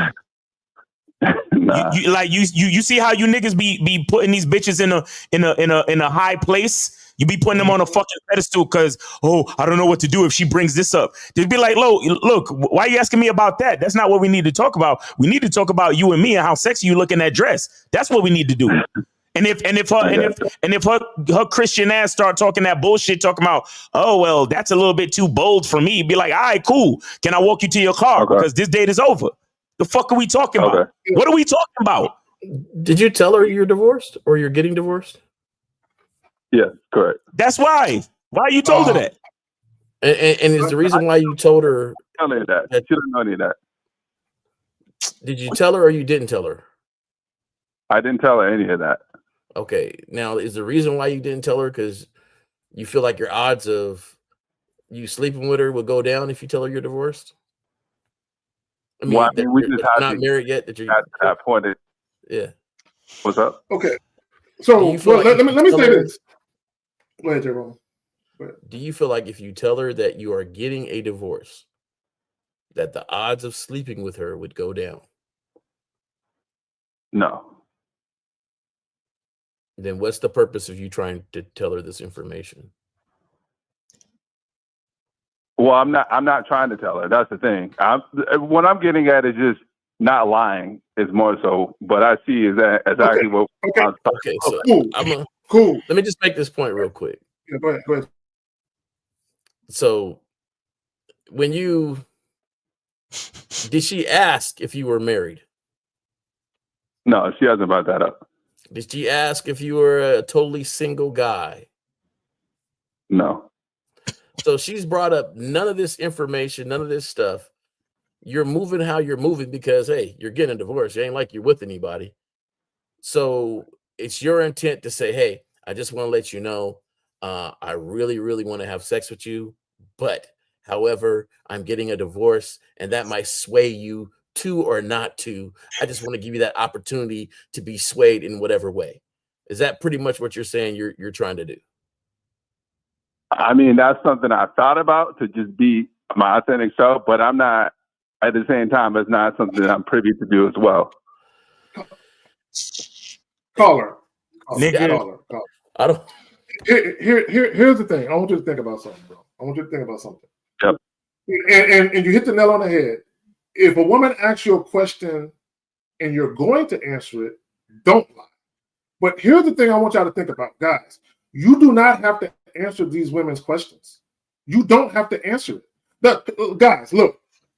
If all you're trying to do is fuck or establish a fuck buddy situation, women do not need to know where you grew up at, whether or not you grew up with both parents, whether or not you have siblings, your dreams and aspirations, whether or not you've been baptized, whether, why the last relationship didn't work out. Women don't need to know any of that shit. And if you're dealing with a woman who act like she need to know that shit, then leave her alone, right? Because you control the access to the information. And you need to ask yourself, fuck what she wants to know. The questions that she's asking, are these questions pertinent to what I'm trying to do? This is what I mean by that. If a woman asks you, do you live by yourself? That question makes sense because she's going to be at your house fucking. It makes sense for her to ask you that question. Right? So if she asks me, do you live by yourself? No, girl, I live by myself. You ain't got to worry about us being interrupted at all, girl. You can scream as loud as you want. Now it makes sense for her to ask that. But y'all got it, man. So this honesty that you want to present to her, do you feel like you're presenting this so she would appreciate it and to put you in a better light? No. So what's the motivation, man? Yeah, that's what I'm trying to get at. Doing this. Why the fuck are we worried about this, my brother? So it's more so because I've never been in a situation, so I'm gonna reach out to you guys because you've probably been in a situation like this to get clarification. Okay, I think I know what it is. How long were you married? 8 years. Well, sorry, no, 2. Well, I was together for 8. So 8 years. So I'm assuming you haven't had sex with another woman outside of your wife in 8 years? Yes. That's what it is. That's what you're back on the dating scene and you're a little nervous. Okay, it makes sense. But y'all got it, man. Oh, real quick, shout out to His Holiness 199 for the caller to tell the truth. Y'all got it, man. Hey, I'm gonna tell you this, man. Telling the truth doesn't always mean telling all your business. Facts. Right. So let's just start with that. Everybody is not going to be a counselor for your situation, and everybody's not going to understand your situation. Right. So the thing is, the way you move should answer a lot of things for that woman. Right. So the way you move, can you go out? Can you invite her to your place? But at the same time, it seems like to me, you're trying to qualify for her instead of making her qualify for you and what you need at this moment. Right. So, this is what I need. Because truthfully, honestly, can you handle any much more than that? You ready to jump into a relationship right now? No. Okay. So truthfully, this is all I can handle.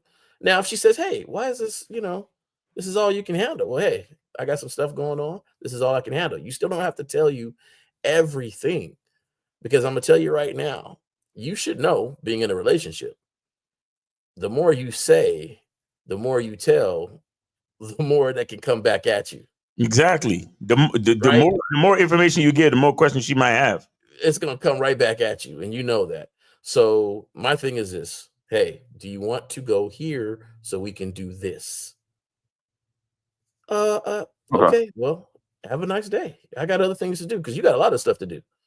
You got a lot of stuff. I don't know where you at in your divorce, but you got some plans that you got to put down your list because I don't know if she's taking half, not taking half, or what's going on. But you got a lot of stuff and resources you got to rebuild and do all that. There's a lot of things you got to do. So distracting yourself, this is just a distraction to get some relief off. And then get back to doing some things, on the path to getting back to whatever you at. Like, I know it ain't no fun and games, right? I had a lot of property to split up and all sorts of stuff. So, it's just, you got to focus on building that man that you want to be and having that identity. So that way you don't go down this road again. So, you're catching up. This is all I can focus on right now is a little bit of, relief. This is, I'm letting you help me relief and take my mind off of things, but that's it. That's all I got time for right now. Right. But don't even say that. Don't say take my mind off of things, because then you're gonna be like, well, take your mind off of what? What things? Yeah, what things? Don't even say that shit, my nigga. Just keep it focused on what you're trying to do. Again, we don't need to talk about that. Let's talk about how sexy that dress look and how I'm gonna take it off of you later and bend you over my couch. We talking about focus on that. And like, as soon as she started talking that dumb shit, hey, date is over. Peace. Fuck out of here. And here's the thing, guys. I want y'all to understand something. There might be certain questions that women will ask that if they were dealing with you for 3, 4, 5, 6 months, they would find out that information anyway. Right. There are certain things that people find out over time. I'm not with this. Oh, let me get to know 6 months of you in 2 minutes. No, bitch. You know what I'm saying? No, bitch. Hey, if you want to get to know all that about me, that means you got a lot of work to do to be in my life that long to figure that shit out, right? Right. Because right now, look, and here's the thing. I did a IG short about this. I'm restricting access to information, period. Mm-hmm. So if a woman is asking you certain things, you can tell her straight up, hey, look, baby girl, look, I'm going to keep it real with you. If you're fortunate enough to be dealing with me into the future, yeah, you find all that out in due time. But right now, baby, all I'm trying to do is just fuck the shit out of you. That's all I'm trying to do. Right? And you can tell a chick that. And if she got a problem with that, then she can go. Like, guys, as long as you're not being malicious or purposely disrespectful, y'all got to learn how to say exactly what the fuck is on your mind and not care how that woman feels about it. Mm-hmm. And I'll say this too. For me personally, because a lot of you cats, you guys get so like caught up on this, when should I be direct? Nigga, on a date, you should definitely be direct. The whole time. Like you probably don't have to be as direct when you first meet them, but once she agrees to spend personal time with you, you should do nothing but be direct. Mm-hmm. Once she show up on the date, you give her a hug, twirl her around, tell her how nice she look. You order the drinks, y'all sit down, you look at her, you look her dead in her fucking face and be like, all right, now let's get down to business. Listen, I'm glad you wore that sexy ass dress because it's right in line with what I'm really trying to do with you tonight. What do you mean? Tell me more. Exactly. You get, and then you focus on the conversation through there. Now, if she agreed to be on a date with you just to be an attention whore, all the better. All the better, because now when you start talking about sex and she start acting stupid, then you can cancel. You can fucking end the date right there, so you don't have to waste any time or any more time. You get what I'm saying? Okay. Yeah, I got you. Appreciate that. Look, let me tell y'all something. Real quick, Jeremy. Let me just say this little part, and I'll pass it to you. Guys, the moment you broach the topic of sex, the woman's response will tell you everything you need to know. Facts. But go ahead, Jim. No, I'm just a point about game and why you might need to talk to somebody or counseling. Game sometimes doesn't change what you say, but it changes how you say it and for the motive of how you say things. Right. And that's the thing that people got to realize is that, be intentional with what you're saying and why you're saying it. Right. Real talk. Oh, but the caller hung up. He wanted to be a good guy. He wanted to be a good guy. That's what and she a Christian too. She a Christian, so he was trying to respect. And don't let women hit y'all with that religious shit. I'm a Christian. Hey, but you gonna sin for me. You know what I'm saying? You're about to be the devil's side chick tonight. Look, you can respect people's values and beliefs and all of that, but don't allow someone else's values get you off your shit. Right. You know what I'm saying? Because a woman can tell me, well, I'm really religious. I'm going to be like, word? Hey, check this out. So you got like a nun costume you can wear when we fuck? You know what I'm saying? So it don't matter what a woman got going on. It's about you and what you got going on. And if the woman got a problem with the way you articulate yourself or the way you convey who you are, then obviously you're not compatible and that ain't the woman for you. Don't hide yourself from women. And don't water yourself down to try and make yourself, appear more appealing to a woman. No, just be yourself. Now, here's the key. If you don't like yourself, being yourself might not be the best thing. I don't know. Right? You got to actually like yourself. And I think a lot of guys, they don't really like themselves, which is why they lead with their money, which is why they lead with extravagant dates, because they don't feel who they are as men is good enough, right, for the woman. Or they don't feel who they are as a man is attractive. So they feel like, you know, I got to get her to fuck with me. And because I'm insecure and I have low self-esteem and I'm not a self-assured man, I really don't feel comfortable being who I am. Oh, I know what I do. Here's my money. I'll put that in front of me. Here's my accolades and achievements. I'll put that in front of me. And I think based on what society says, she'll like that about me. No, it don't work that way. Guys, it don't. And again, here's the thing. When you talk about being a well-rounded man, part of being a well-rounded man is having your shit together financially. Right? But part of being that guy, being him, is across the board, you're a solid man. Everything about you is solid. The way you carry yourself, the way you live your life. Shout out to EO, and I know you say it, Miles, having a dope life. And part of having a dope life is living where you want to live for the most part based on your income, and driving what you want to drive for the most part based on your income. But you just having a lifestyle that you like. You being able to move around, travel, do the things you want to do based on your financial success. But at the same time, none of that is you. That's not who you are. Your ability to take trips when you want, your ability to drive a luxury automobile, none of those things are who you are as a man. These are just things you say, you know what, I have the money to afford these toys, right? Let me go ahead and buy myself something nice because I deserve it, right? But it's not about let me buy something because I think women will like me for it. How dumb are you? So real quick, the holiness with the $4.99, he says, how do you separate or define who you are from what you do? You show women who you are. Introduce women to who you are. You know, I got a partner. All you got to do is have a conversation. Go ahead, Jeff. Go ahead. No, I got a partner. He's a millionaire, man. When we was younger, he already owned stores. You know, he was always busy, savvy like that. Always, you know, took what he earned from, you know, I don't even know if he was ever in the street, but he took what he earned and made some great moves. This dude walks around with flip-flops, shirt, jeans all day long. But he got game though. So he's always with something, right? That you would never know this guy is that guy, you know, with his money as far as what he has. But he likes who he is though. That's who he is.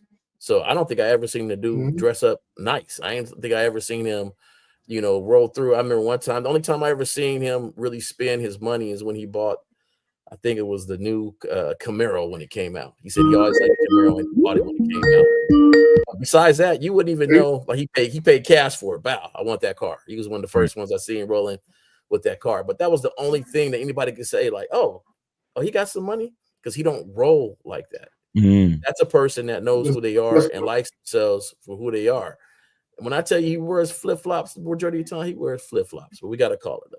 All right, so we got 205. You're on live with Manhood is a Skill Set Show. We got your host, K-Zag. We also got J. Roman and Miles. Name, age, city. How can we help you? Yo, Stefan, Birmingham. Salute to J. Roman, Miles, and K-Zag. I'm just holding this on YouTube. It's good. Okay, how old are you? 31. Sorry, I forgot the question. You're not, all right. Appreciate you, brother. Go ahead, man. Yeah, no, I just wanted more clarity on that. So, you know, like somebody may say, man, who are you? They may ask you that. And most of the time you're going to respond, well, I would, not you all, but I would respond either I don't know, or I will respond with something that's superficial, like, oh, I'm going to list what I do for a living, or I'm going to list, you know, something that really ain't tapping into who I am. And so that's what I'm asking, like, how do you differentiate? Do you say, oh, I'm the guy that plays basketball, or I'm the guy that plays football? You talking about if a woman asks you what you do for a living? Nah, he asked, who are you? Who are you? So, like, who are you? Like, for instance, Steve asks the question all the time, like, who are you? You know what I mean? Like, what? My question is, how do you define it? Are you defining it by asking yourself, or is that based on... Well, you define it by your character as a man. Look, when we talk about having honor, having integrity, having dignity, standing on something, right? Being loyal to your family and friends. That's who I am. That's who I'm a dependable, loyal individual, right? I have integrity. I have honor. I don't mislead people. I don't do people dirty, right? That's who I am, right? Also, me doing this, you. Okay. Yeah. It's part of your. Yeah, put it like And this. belief, though. Let's say you die. Let's say you die, right? And I'm not wishing that on you, but let's say, well, let me put it another way. Let's say when you pass away, and at your funeral, let's say 5 people are talking. Like none of these 5 people know each other, and the only reason they are even in the same place is because they're there to tell you farewell and shit. But these 5 people start laughing and talking about you. How did you know them?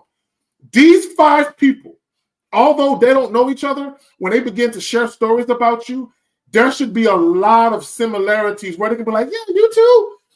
Because you're so consistent. Your character as a man is so consistent, right? But if you're completely different, and other people, I didn't know that about them. What that shows is you probably don't stand on nothing. Like it's the saying, if you have a lot of friends, you're probably fake. You see what I'm saying? Whereas people who have less friends are probably real, because when you're real, most people don't like to be around people who are too real, because phony people stand out amongst a group of real niggas. Go ahead, y'all got it. Real quick, caller, hold on 1 second. Shout out to Unique79 for the 20-pound super chat. He says, when a woman respects a man with resources, it should only be for the reason that he is disciplined and responsible. Resources do not create sexual attraction, and it does not turn a woman on. It never lead with resources. All right, cool. Go ahead. Jay, did you have something? Oh, for the caller? Yeah. What's your name? That's where I would lead at. Yeah. Hey, I'm Jay Roman. Right. You know, and we would go from there, but it would not be. And I like Zach's analogy. When people pass, they don't be like, man, he owned a lot of homes. Right. He drove a nice car. They talk about who you were and how you made them feel. Who you were as an individual. And what you meant to them. Yes. Exactly. And that's the thing that, you know, it is. Like, that's the thing that this is. Like, you got, if you were stripped of everything, like for me, like I've been stripped of everything and I will survive because I've done it before and I know it. Right. So I'll survive and I'll rebuild. That's what I talk about. Hey, if anybody, you rebuild, you survive, you go on from there. If the worst thing ever happened to you could happen to you and you survive, you can go on from there. Like, so who you are has nothing really to do with what you got. Exactly. And if that's what a woman respects, is just what you got, then you messed up, and you know that that person is really not there for you, because if you lose what you had, she'll be gone. So and I want people to think about this.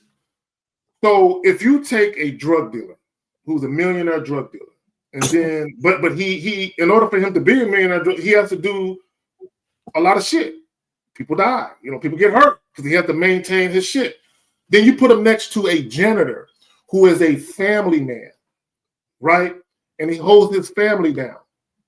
So you mean to tell me because this guy got all his money, he has more value than that guy who's a janitor and who's a family man? See, you have to look at the character of people and how they move if you're really going to judge people, right? But a lot of people, they look at money and they get enamored and they almost admire. Oh man, look at this lifestyle. You know, I admire him. Why? Because they got a lot of money. That means you're too easily influenced by that shit. Now, there's nothing wrong with money, right? There's nothing wrong with having a luxurious lifestyle. Nothing wrong with any of that. But that's not who you are, though. So if you get caught up with believing that what you achieve education-wise or financially, if you believe that's part of your identity, then you're almost losing who you are. Like you're getting lost in what society deems as valuable. So at what point are you gonna look and decide what your value is, regardless of what other people are saying? But y'all got it. Caller. Who's asking the question? I'm asking it for myself because I never knew how to. Whenever I would hear you guys talk about like who are you, I would always say, well, like how do you determine who you are. You know, I always wondered, is it determined by your actions? You know, is it determined by, and now I get it, it's the character, or it's the who you are when you're gone, basically. Like, what would people, you know, who are you presenting to other people, basically? Now I kind of understand it. And I guess I wanted to know it more so for like self-reflection, as far as who am I presenting to people, you know, or like what am I presenting to people, just for make myself better, as far as like my approach and like what am I presenting. You know how you have people that reject you, and so that's why it's like, man, what? And I'm not talking about just women. I'm talking about like you may be at work, you know, and you talking about like you want to get on with a project with somebody and they reject you, and it's like, who am I presenting to these people? But hold on, but real quick. See, at work, you got to be careful with the work thing, because that's more of a professional thing. But also, work can be very cliquish. So sometimes people tend to gravitate to people that they like. So a lot of times, people will not judge you because of your character, but they'll just judge you based on who you know. So go ahead. Yeah, I got it. So caller.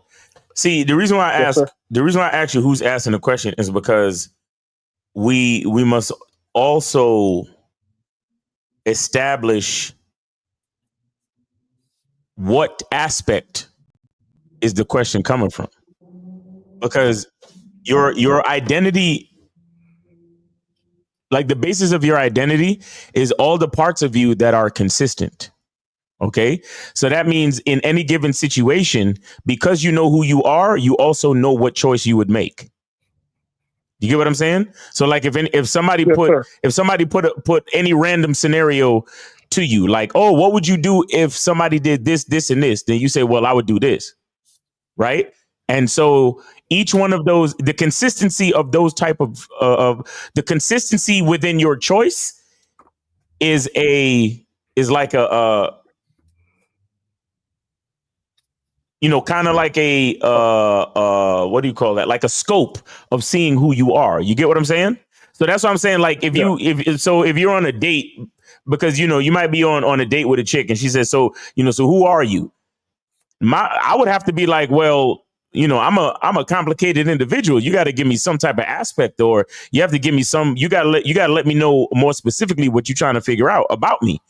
You get what I'm saying? Because I'm an entire being. So you can't, the question, who are you, is too wide of a question, because each one of us as individuals, that's a complicated question. You understand that you can't expect me to answer it, because shit, if you really want to know who I am, then shit, spend some time with me.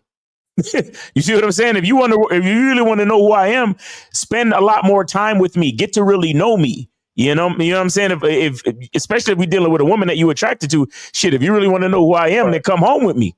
You get what I'm saying? Or let's head back to your crib and I'll show you a part of who I am. Definitely. I can show you better. I can show you better than I can tell you. I can show you better than I can tell you. But so the thing is that we gotta understand that who I am is a complicated question. But the point of the matter is that depending on the scenarios, you are going to see consistencies in the patterns of the choices that you make. Right. And then that will start to begin to create a picture of who you are, like a collage, a mosaic. Like, you ever seen those pictures where it's a lot of small pictures, but when they zoom out, it's the face of the person? Yes, sir. Yeah. That is like an example of, quote unquote, who you are, because each scenario you made a choice. Do you understand? Right. Each small picture is a scenario. Each small picture is a part of what makes you you. So they're like, oh, well, if you was out in the street and somebody came up and called you a bitch ass nigga in the middle of the street, would you fight them or would you walk away? So you look at who you are and you be like, well, knowing me, I'd beat their ass, or knowing me, I'd walk away because I don't want no trouble, because I ain't trying to go back to jail or whatever it is. But the bottom line is, you're going to see consistencies in those choices that you make. And each one of, like, so when you line up all of those scenarios and you see the patterns, that is who you are. You get what I'm saying? But just to answer the question so simply, That's damn, like, for example, if you out with a woman and she's like, so who are you? That's a disrespectful question. Because you can't sum me up in one fucking question. You understand? Like, on some real shit, you kind of want to say to the woman, like, bitch, who you think you're talking to? You think you could sum me up in one question?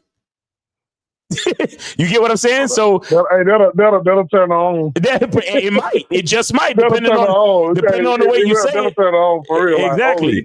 Like, Exactly. You know what I'm saying? I mean, you probably ain't got to call a bitch, but you see what I'm saying? Like who you think you're talking to? You think you can sum me up in one question? That's impossible. You understand? So you got to give me an aspect of what you're talking about, and then we could go from there.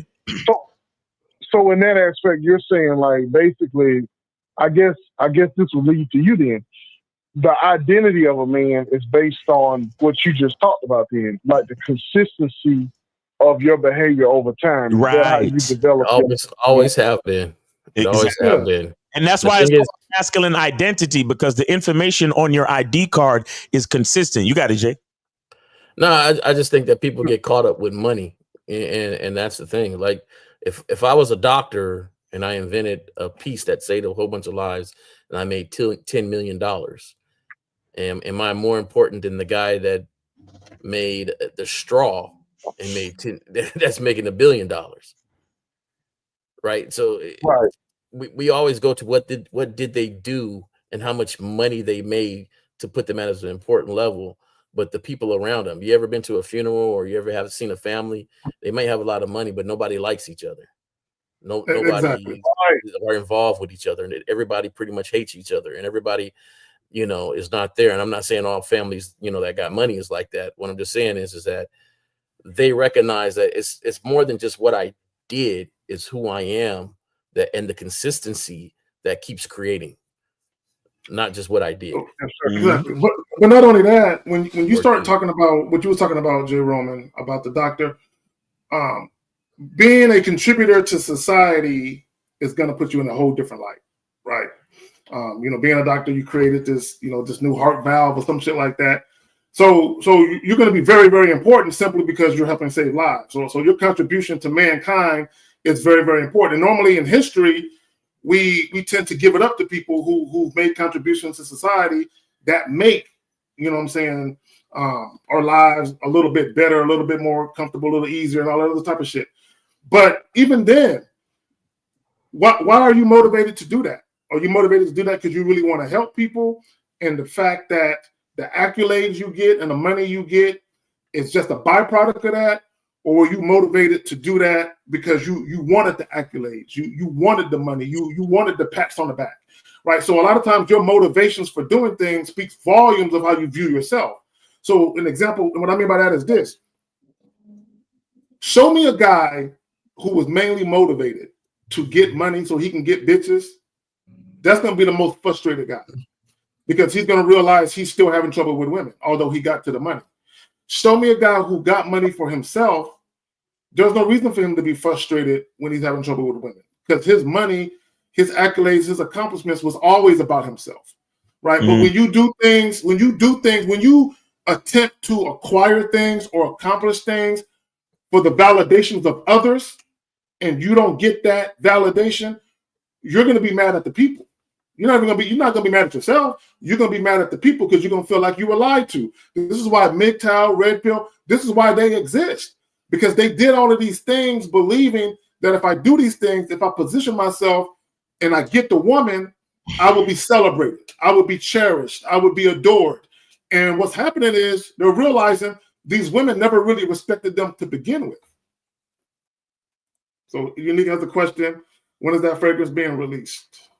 I will keep you guys posted, man. I'm straight up waiting for my delivery from France, like literally. So I don't know exactly when. They said 6 weeks, and I ordered it about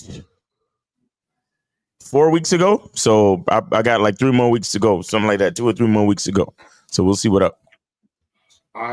Julie and I agree. I think if everyone guys, it's okay to be selfish. It doesn't mean you're a bad person. It's okay to say, you know what? I got to live my life for me, and I got to make moves for the betterment of my life. And I got to do what makes me happy, what brings joy to me. And if I should happen to meet somebody where they can catch some of this residue and they can get some joy too, then fine. But everything you should do should be for you. And and shout out to the Saint in the Center. He says something that stuck with me, and it's real. Be good to good people. Be good to good people. Stop. And it doesn't mean that you're mean to mean people or you're bad to bad people. Be good to good people. People who don't mean you no harm. People who aren't out to get you and get something from you. As long as they're being respectful, show them respect. Right. Right. And I think if people were just more courteous, right, a lot of this shit wouldn't exist. But you got the problem is this whole money thing. It's kind of like where you have women say, oh, men are just using women for sex. And then you have men who say, oh, women are just using men for money. Right. The problem is we live in this world where a lot of people are playing defense. They're living their lives always trying to stay one step ahead of everyone else so they don't get used or get done dirty and shit like that. And it's to the point where you don't got to play defense if you just let people know what it is with you. This is what it is with me. Right. So even if you got money, you know what I'm saying, and the chick see, oh, you got a little bit of money, yeah, but it ain't for you though. Right. Right. Why not tell a woman that? What's wrong with telling a woman, but it ain't for you though, but this dick is? What's wrong with telling a woman that? But most guys, y'all are so afraid of, but she ain't gonna like me though. She's gonna think I'm an asshole though. I don't care what she thinks about me. Right. And here's the thing, guys. Stop caring what women think about you. It's more important that you let them know if you're gonna fuck with me, this is the only way you can be in my life. If you move this way.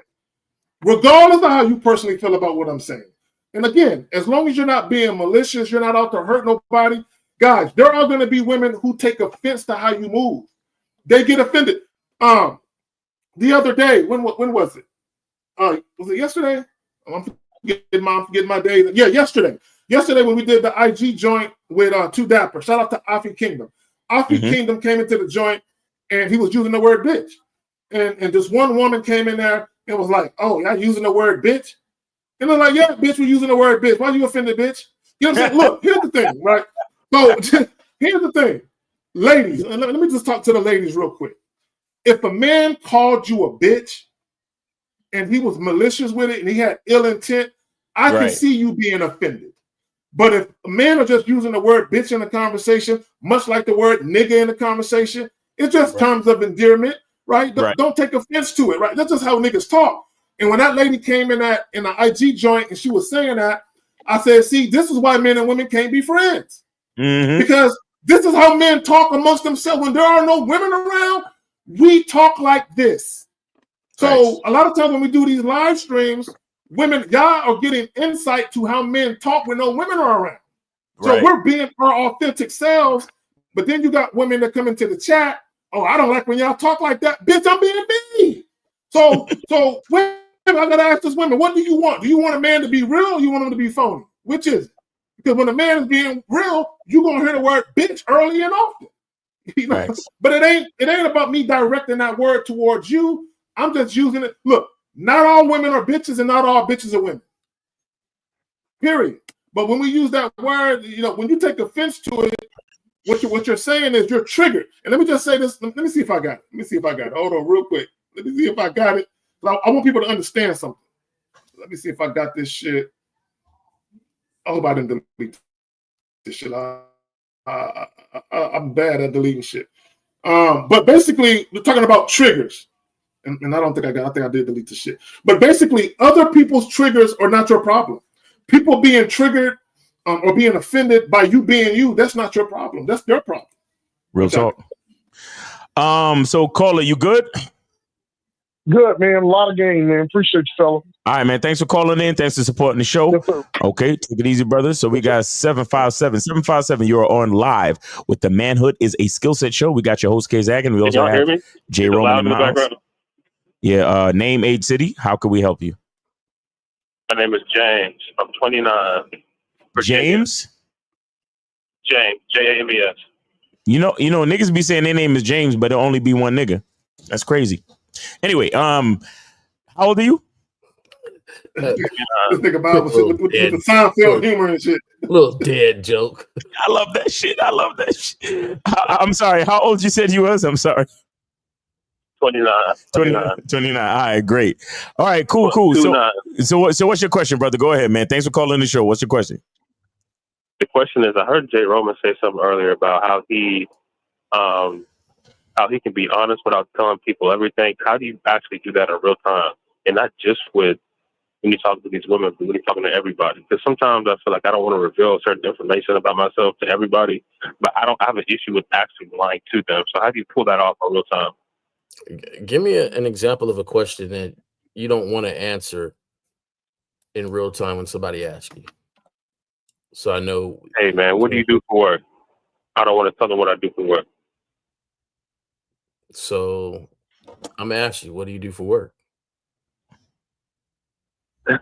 What if I don't want to tell you what I want to do for work? Well, why not? So then you go down that avenue, right? Where people are telling you. So if I don't want to tell you, say, hey, man, I really don't tell a lot of people what I do for work. In fact, I really don't tell a lot of people what I do for work. So me personally, I say, I take the trash out. Oh, you're a trash man. Yep, that's me.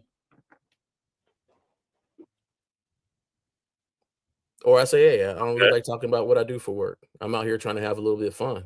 Exactly. You could always redirect things to something else. Like, hey, what do you do for work? I had to tell this one girl, hey, you're going to have to show me a badge if you're going to ask me another question. Like, there's always a lot of things that you can redirect to do with just not answering the question. But if you stand on something, it doesn't matter if it makes the other person feel uncomfortable. You're not exactly what Zach just said. I don't care if you feel uncomfortable for me not answering a question. If that's the sole reason that makes you say, I don't want to talk to you, then cool. Because there's going to be way more stuff later on. So it's best that you find out about me right now. Because I'm not going to jump every time you want me to jump. I'll tell you that right now. So caller, I don't like answering questions. So yeah. So caller, real quick. Okay, there are going to be times when women ask you things, and it's just out of curiosity. There is no nefarious reason. They're just curious. But I will tell you this: when women start to ask you certain questions, especially when they're asking you probing questions, the more information a woman requires, the less attracted she is to you. So when women start asking you a lot of questions, in many cases, exceptions aside, they're not all that attracted to you, and they're trying to figure out a reason why they should fuck with you. So a lot of times when they're asking you questions, they're looking to hear something that sets off the little alarm in their head, like, oh, okay. Oh, you know what?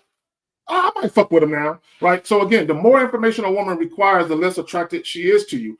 But also, if women are just dealing with you for the purpose of casual sex, a lot of times women aren't going to be all that inquisitive. It's not to say they're not going to have curiosity questions, but when women start to ask you what you do, now here's the thing. Here's a key indicator.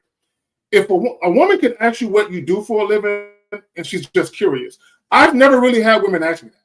I don't remember a woman asking me that. I'm not going to say a woman has never asked me that. If she did, it's been so long, I don't remember. Right? I don't remember a woman ever asking me what I do for a living, ever. Right? But another thing that a lot of you guys, y'all get caught up on, if you're the one, you're starting to pop lock. Pop lock. Yeah, I'm quite sure he's trying to figure out, yeah, that was serious. All right, the more information a woman requires, the less attracted she is to you. Is the caller still on the line? Yeah. The caller's still there. Go ahead, Jay.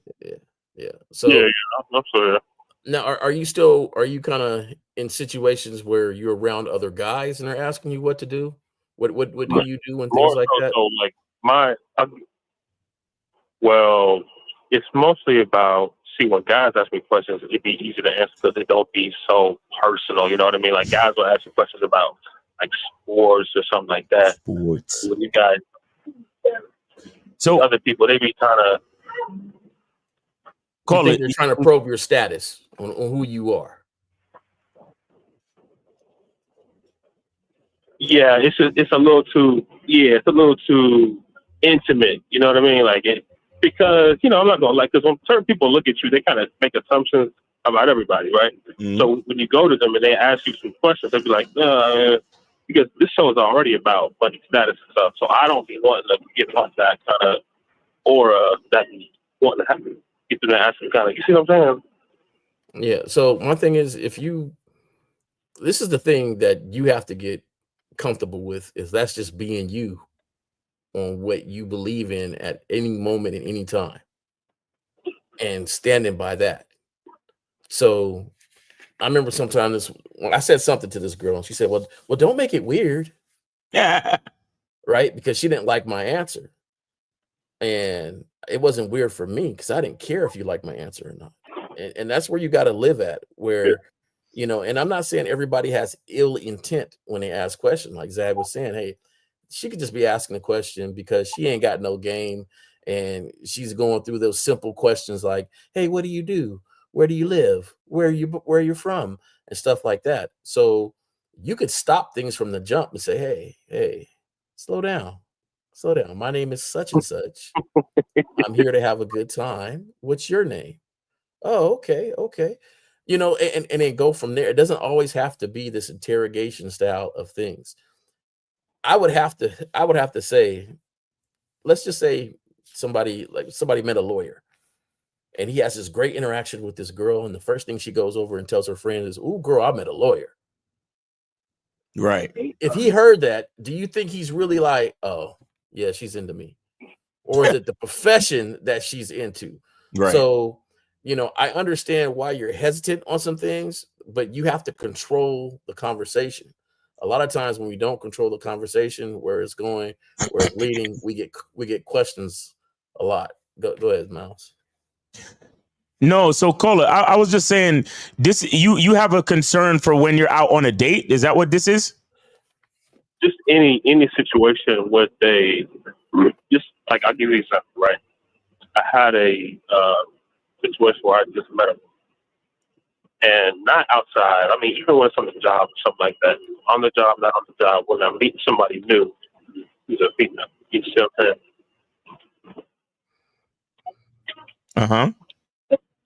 And what happened? So like they'll be like, "Hey, do you have kids?" Like, what is that? Like when they ask you, "Hey, do you have kids?"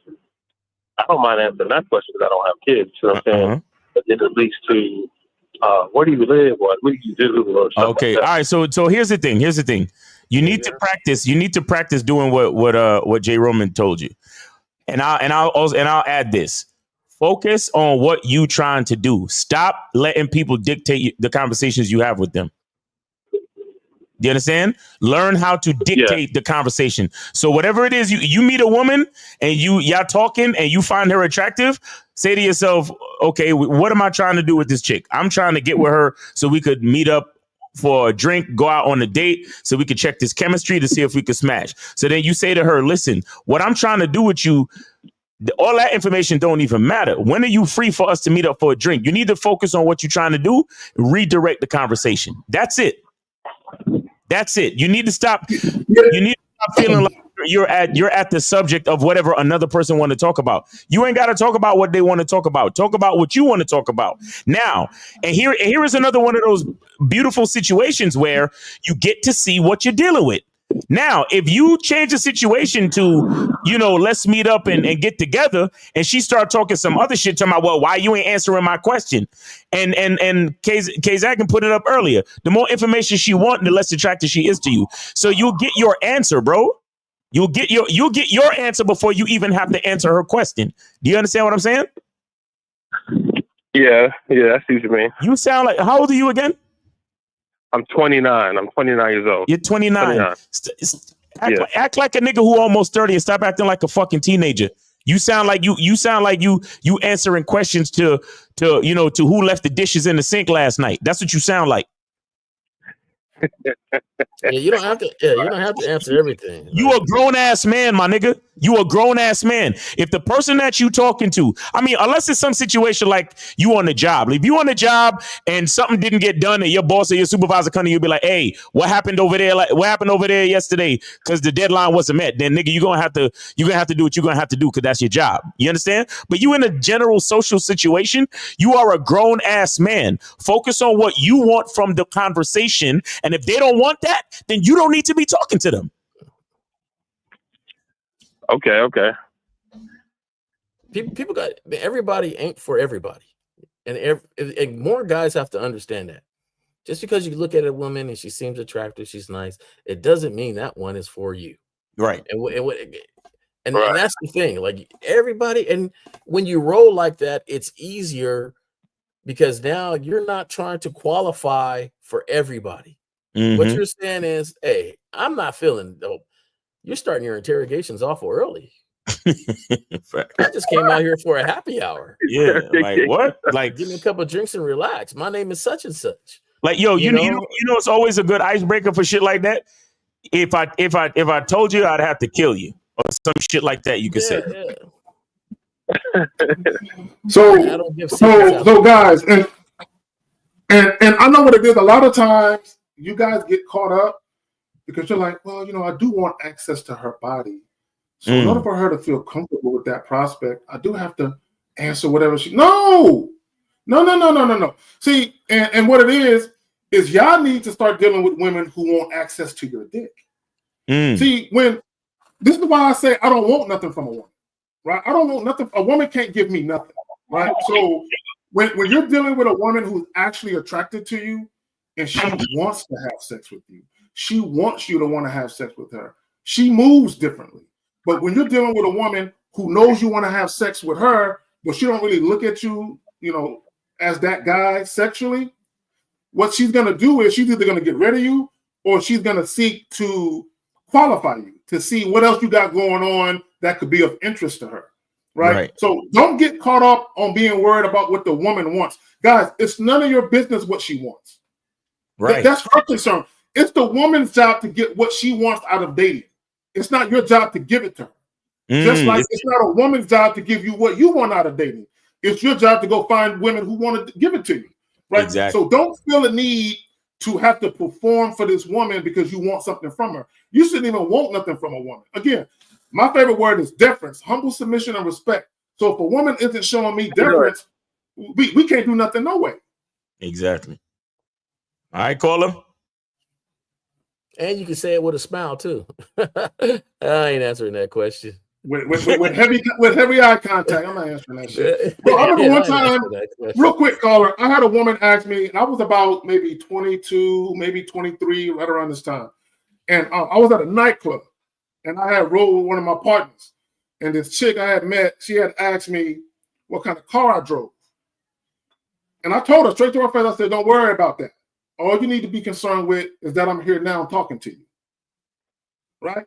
So, caller, what do you think happened by the end of the night with this young lady who asked me what I drove, and I told her, don't worry about that? What do you think happened? I mean, she either A, kind of got offended and probably left, or just continued the conversation on your terms. I end up fucking that same night. Right? So the point I'm trying to make is she asked me this question.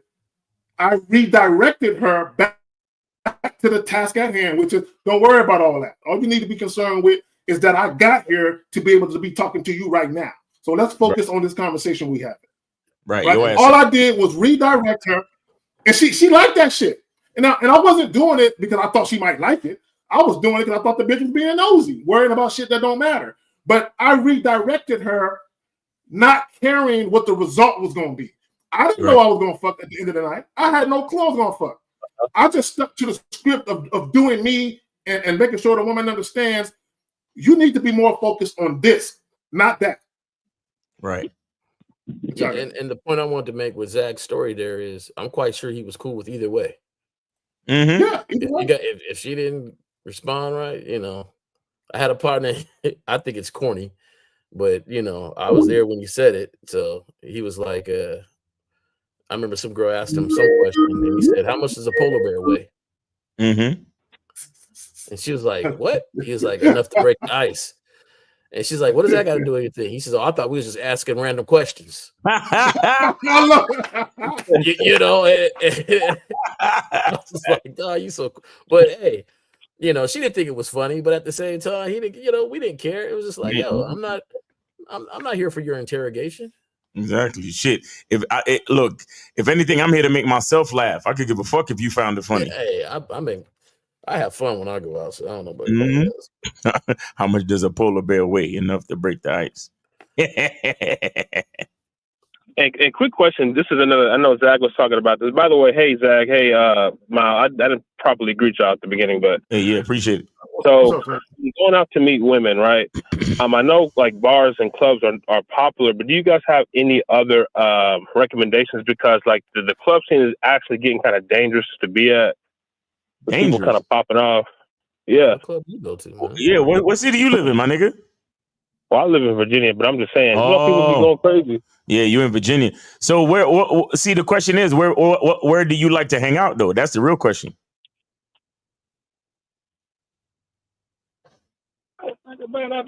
Hello? Yeah, I'm gonna park in the front. I'm here. Where do you like to hang out? I mean, I'm just trying to get into it, right? So that's what I'm trying to decide, right? I prefer not to do it. I prefer not to. Okay, okay. Did you hear my question, caller? Yeah. What was my question? So where do I like to hang out at? I don't really be hanging out. So what do you like to do? I mean, what do you like to do outside of your house? Man. What do you like to do outside of your house? Because you can't meet bitches inside your house. So what do you like to do outside your house? Since I got to spell it out for your ass. God damn. No, I like to go to symphonies. I like to go to, I like to go to meetings and stuff like that. I like, meetings? Talking about business a lot of times. You say meetings? Yeah, about business and stuff. Okay, so where do you conduct these business meetings? At people's houses, or I go out to a restaurant, or we just be out on the walk. So, or you go to restaurants. So you don't see bitches at the restaurants? Yeah, I be seeing them at the restaurants, but I just wanted to situations like, because the club is more of a social setting where it can be almost interpreted or assumed that women are there to meet men. Look at you. Listen to you. You're still living your life. Shout out to Jay Roman. You're a passenger in your own life. You're talking about, oh, well, the club is a social setting where things can be interpreted. And what the fuck do you give about their interpretation? What about yours? You 29 years old and you still living your life based on other people's interpretations and standards. Are you not listening? Do what you do because you want to do it, not because of other people's interpretations. Hello? Yeah, but I hear you, man. But I'm just trying to look at the realistic part of it because Wait, stop.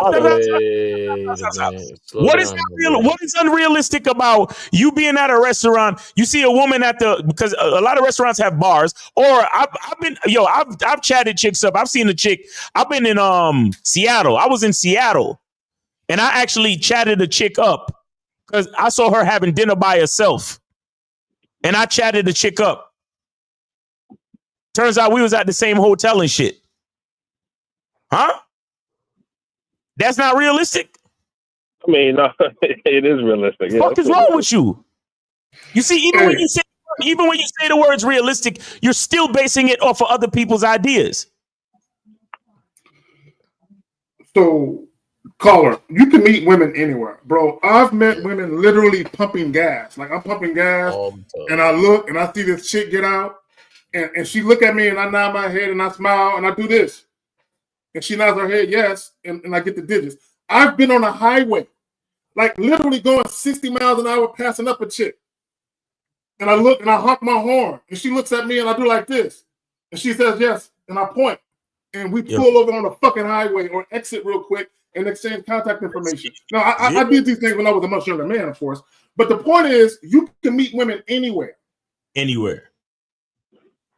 I think that you're more prone to think you're going to meet them at this bars or clubs and things like that because that's what you have been socially said. This is your comfort zone because you feel like they're there for the same reason.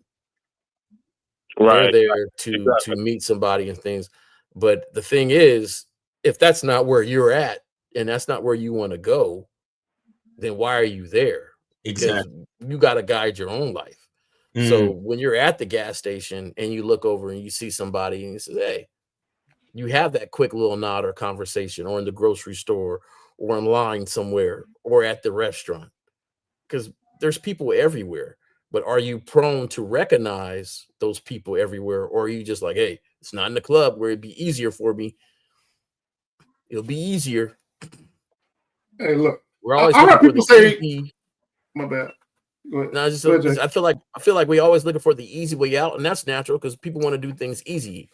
But if that's how you live or gang your life, you're at a contrast, because whatever business you're in ain't easy. Because if you having meetings all the time in different locations, that sounds like a business that you got to put some work in. Mm-hmm.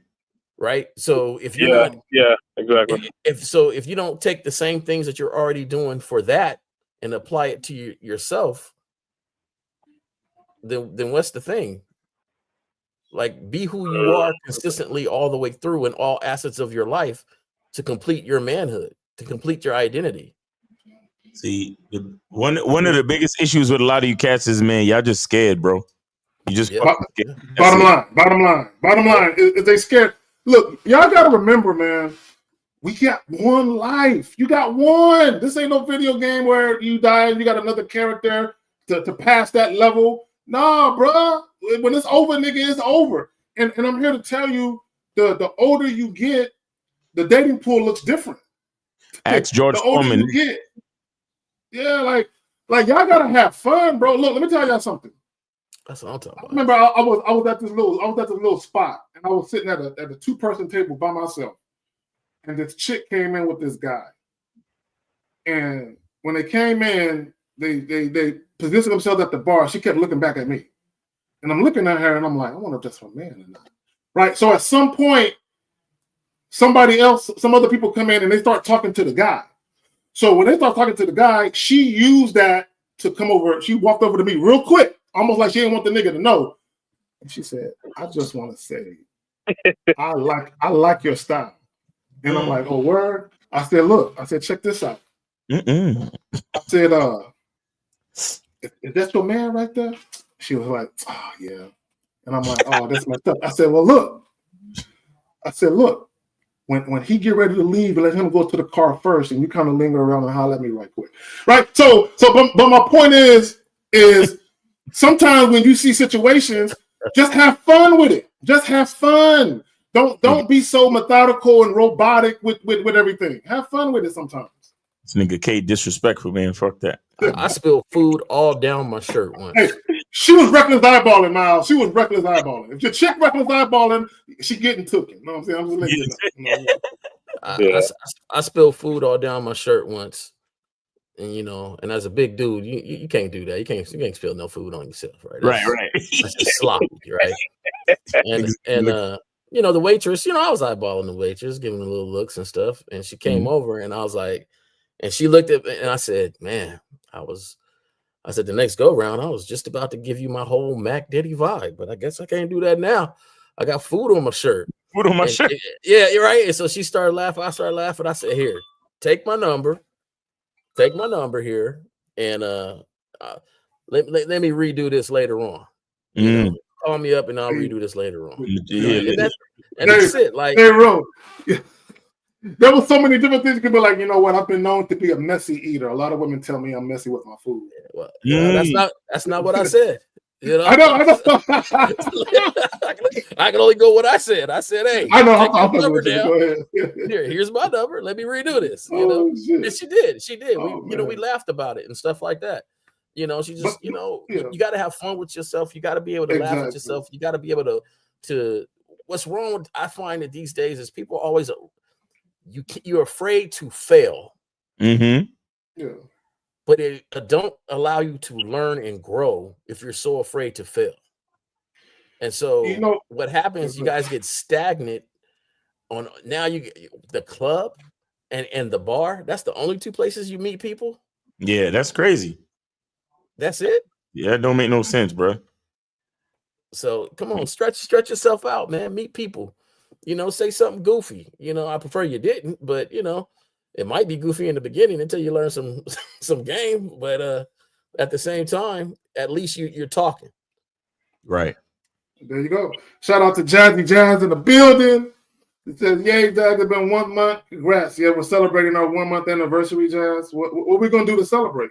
No, what you going to do to celebrate? Let me stop. I'm going to hang up. Okay? All right, man. Appreciate you, brother. Thanks. What? Okay. All right. Peace. All right. We good on calls. So if you want to do any questions or whatever. Oh, we on OT. Let me get the. Yeah, we good. We good on questions too, so we can wrap this shit up. Okay. All right, guys. So make sure y'all come through and check us tomorrow. Real Game, No Theory. Shout out 1950, Steve the Dean, K Zaggin, Mr. Lucario, and myself. We'll be on the show tomorrow, 12 noon. And what else? Make sure y'all go to masculineidentity.com and get the soap. And shout out to everybody in the chat. Shout out to all the moderators. We appreciate you. And yeah, that has been the show, man. Thank you, Jay Roman, and thank you, K-Zach, for having me. No problem. I just want to point out real quick, and it's more so the name, that one Steve fan. Look, let me tell y'all something. Steve is beloved. I don't care what people say about Steve. Steve is beloved because they got his name and shit. You got people that call in. You got niggas having dreams about Steve and shit. So shout out. When a nigga go to sleep and wake up with Steve on his mind, you know Steve got heavy influence in the nigga's heart and shit. Oh my God. But Jay Roman, go ahead, Phil. Go ahead. No, he do. Like, you know what? I heard LL Cool J say something that I like the way he put it. He says, "I'm a good guy. I'm just saying I'm not a nice guy, though." Right. You know, if you really was to hang out with Steve, man, Steve's a good dude, you know, but I wouldn't say he's a nice dude. So watch yourself. Still. No. So, right. You know, and that's that. So, hey, like always, Zach, appreciate being on the show. Y'all make sure y'all tune in tomorrow. I love that show. I even tune in myself and listen and laugh. But it's one of the most hysterical shows that I get to see on Sundays. And, you know, I always appreciate it. And I appreciate the callers that call into y'all show. Really, there's been some real good calls calling into the show, you know, and I say not just lately, but there's some trollers that y'all was dealing with for a while, but now it seems like some real genuine people. Yeah, and I think that's always dope that people are able to really learn from other people and on the shows and stuff. So, well, we have a worthwhile message. I don't give a fuck what nobody say, and I personally think what we do on this side of YouTube is much more valuable than what most people do. I don't want to devalue other people, but I believe a lot of this shit on YouTube is just a waste of fucking time. Jazzy Jazz, happy belated birthday. Yeah, girl, sound like some birthday D. Anyway, so on that note, hey, like, share, and subscribe. Again, thank y'all for being here. Y'all could have been anywhere else on this sunny Saturday afternoon. Well, it's sunny here. I don't know where y'all at. But y'all could have been anywhere else. We do appreciate y'all taking time out to rock with us and fuck with us. The Manhood is a skill set show. Wouldn't be nothing without y'all. It wouldn't be nothing without Jay Roman. It wouldn't be nothing without Miles. It just wouldn't be, right? So shout out to y'all. On the way out, like, share, and subscribe. Thank y'all for coming through tomorrow, 11 a.m. Central, 12 Eastern. Real Game, No Theory. Peace. All right. Peace, y'all. Yeah, Jazzy Jazz. Don't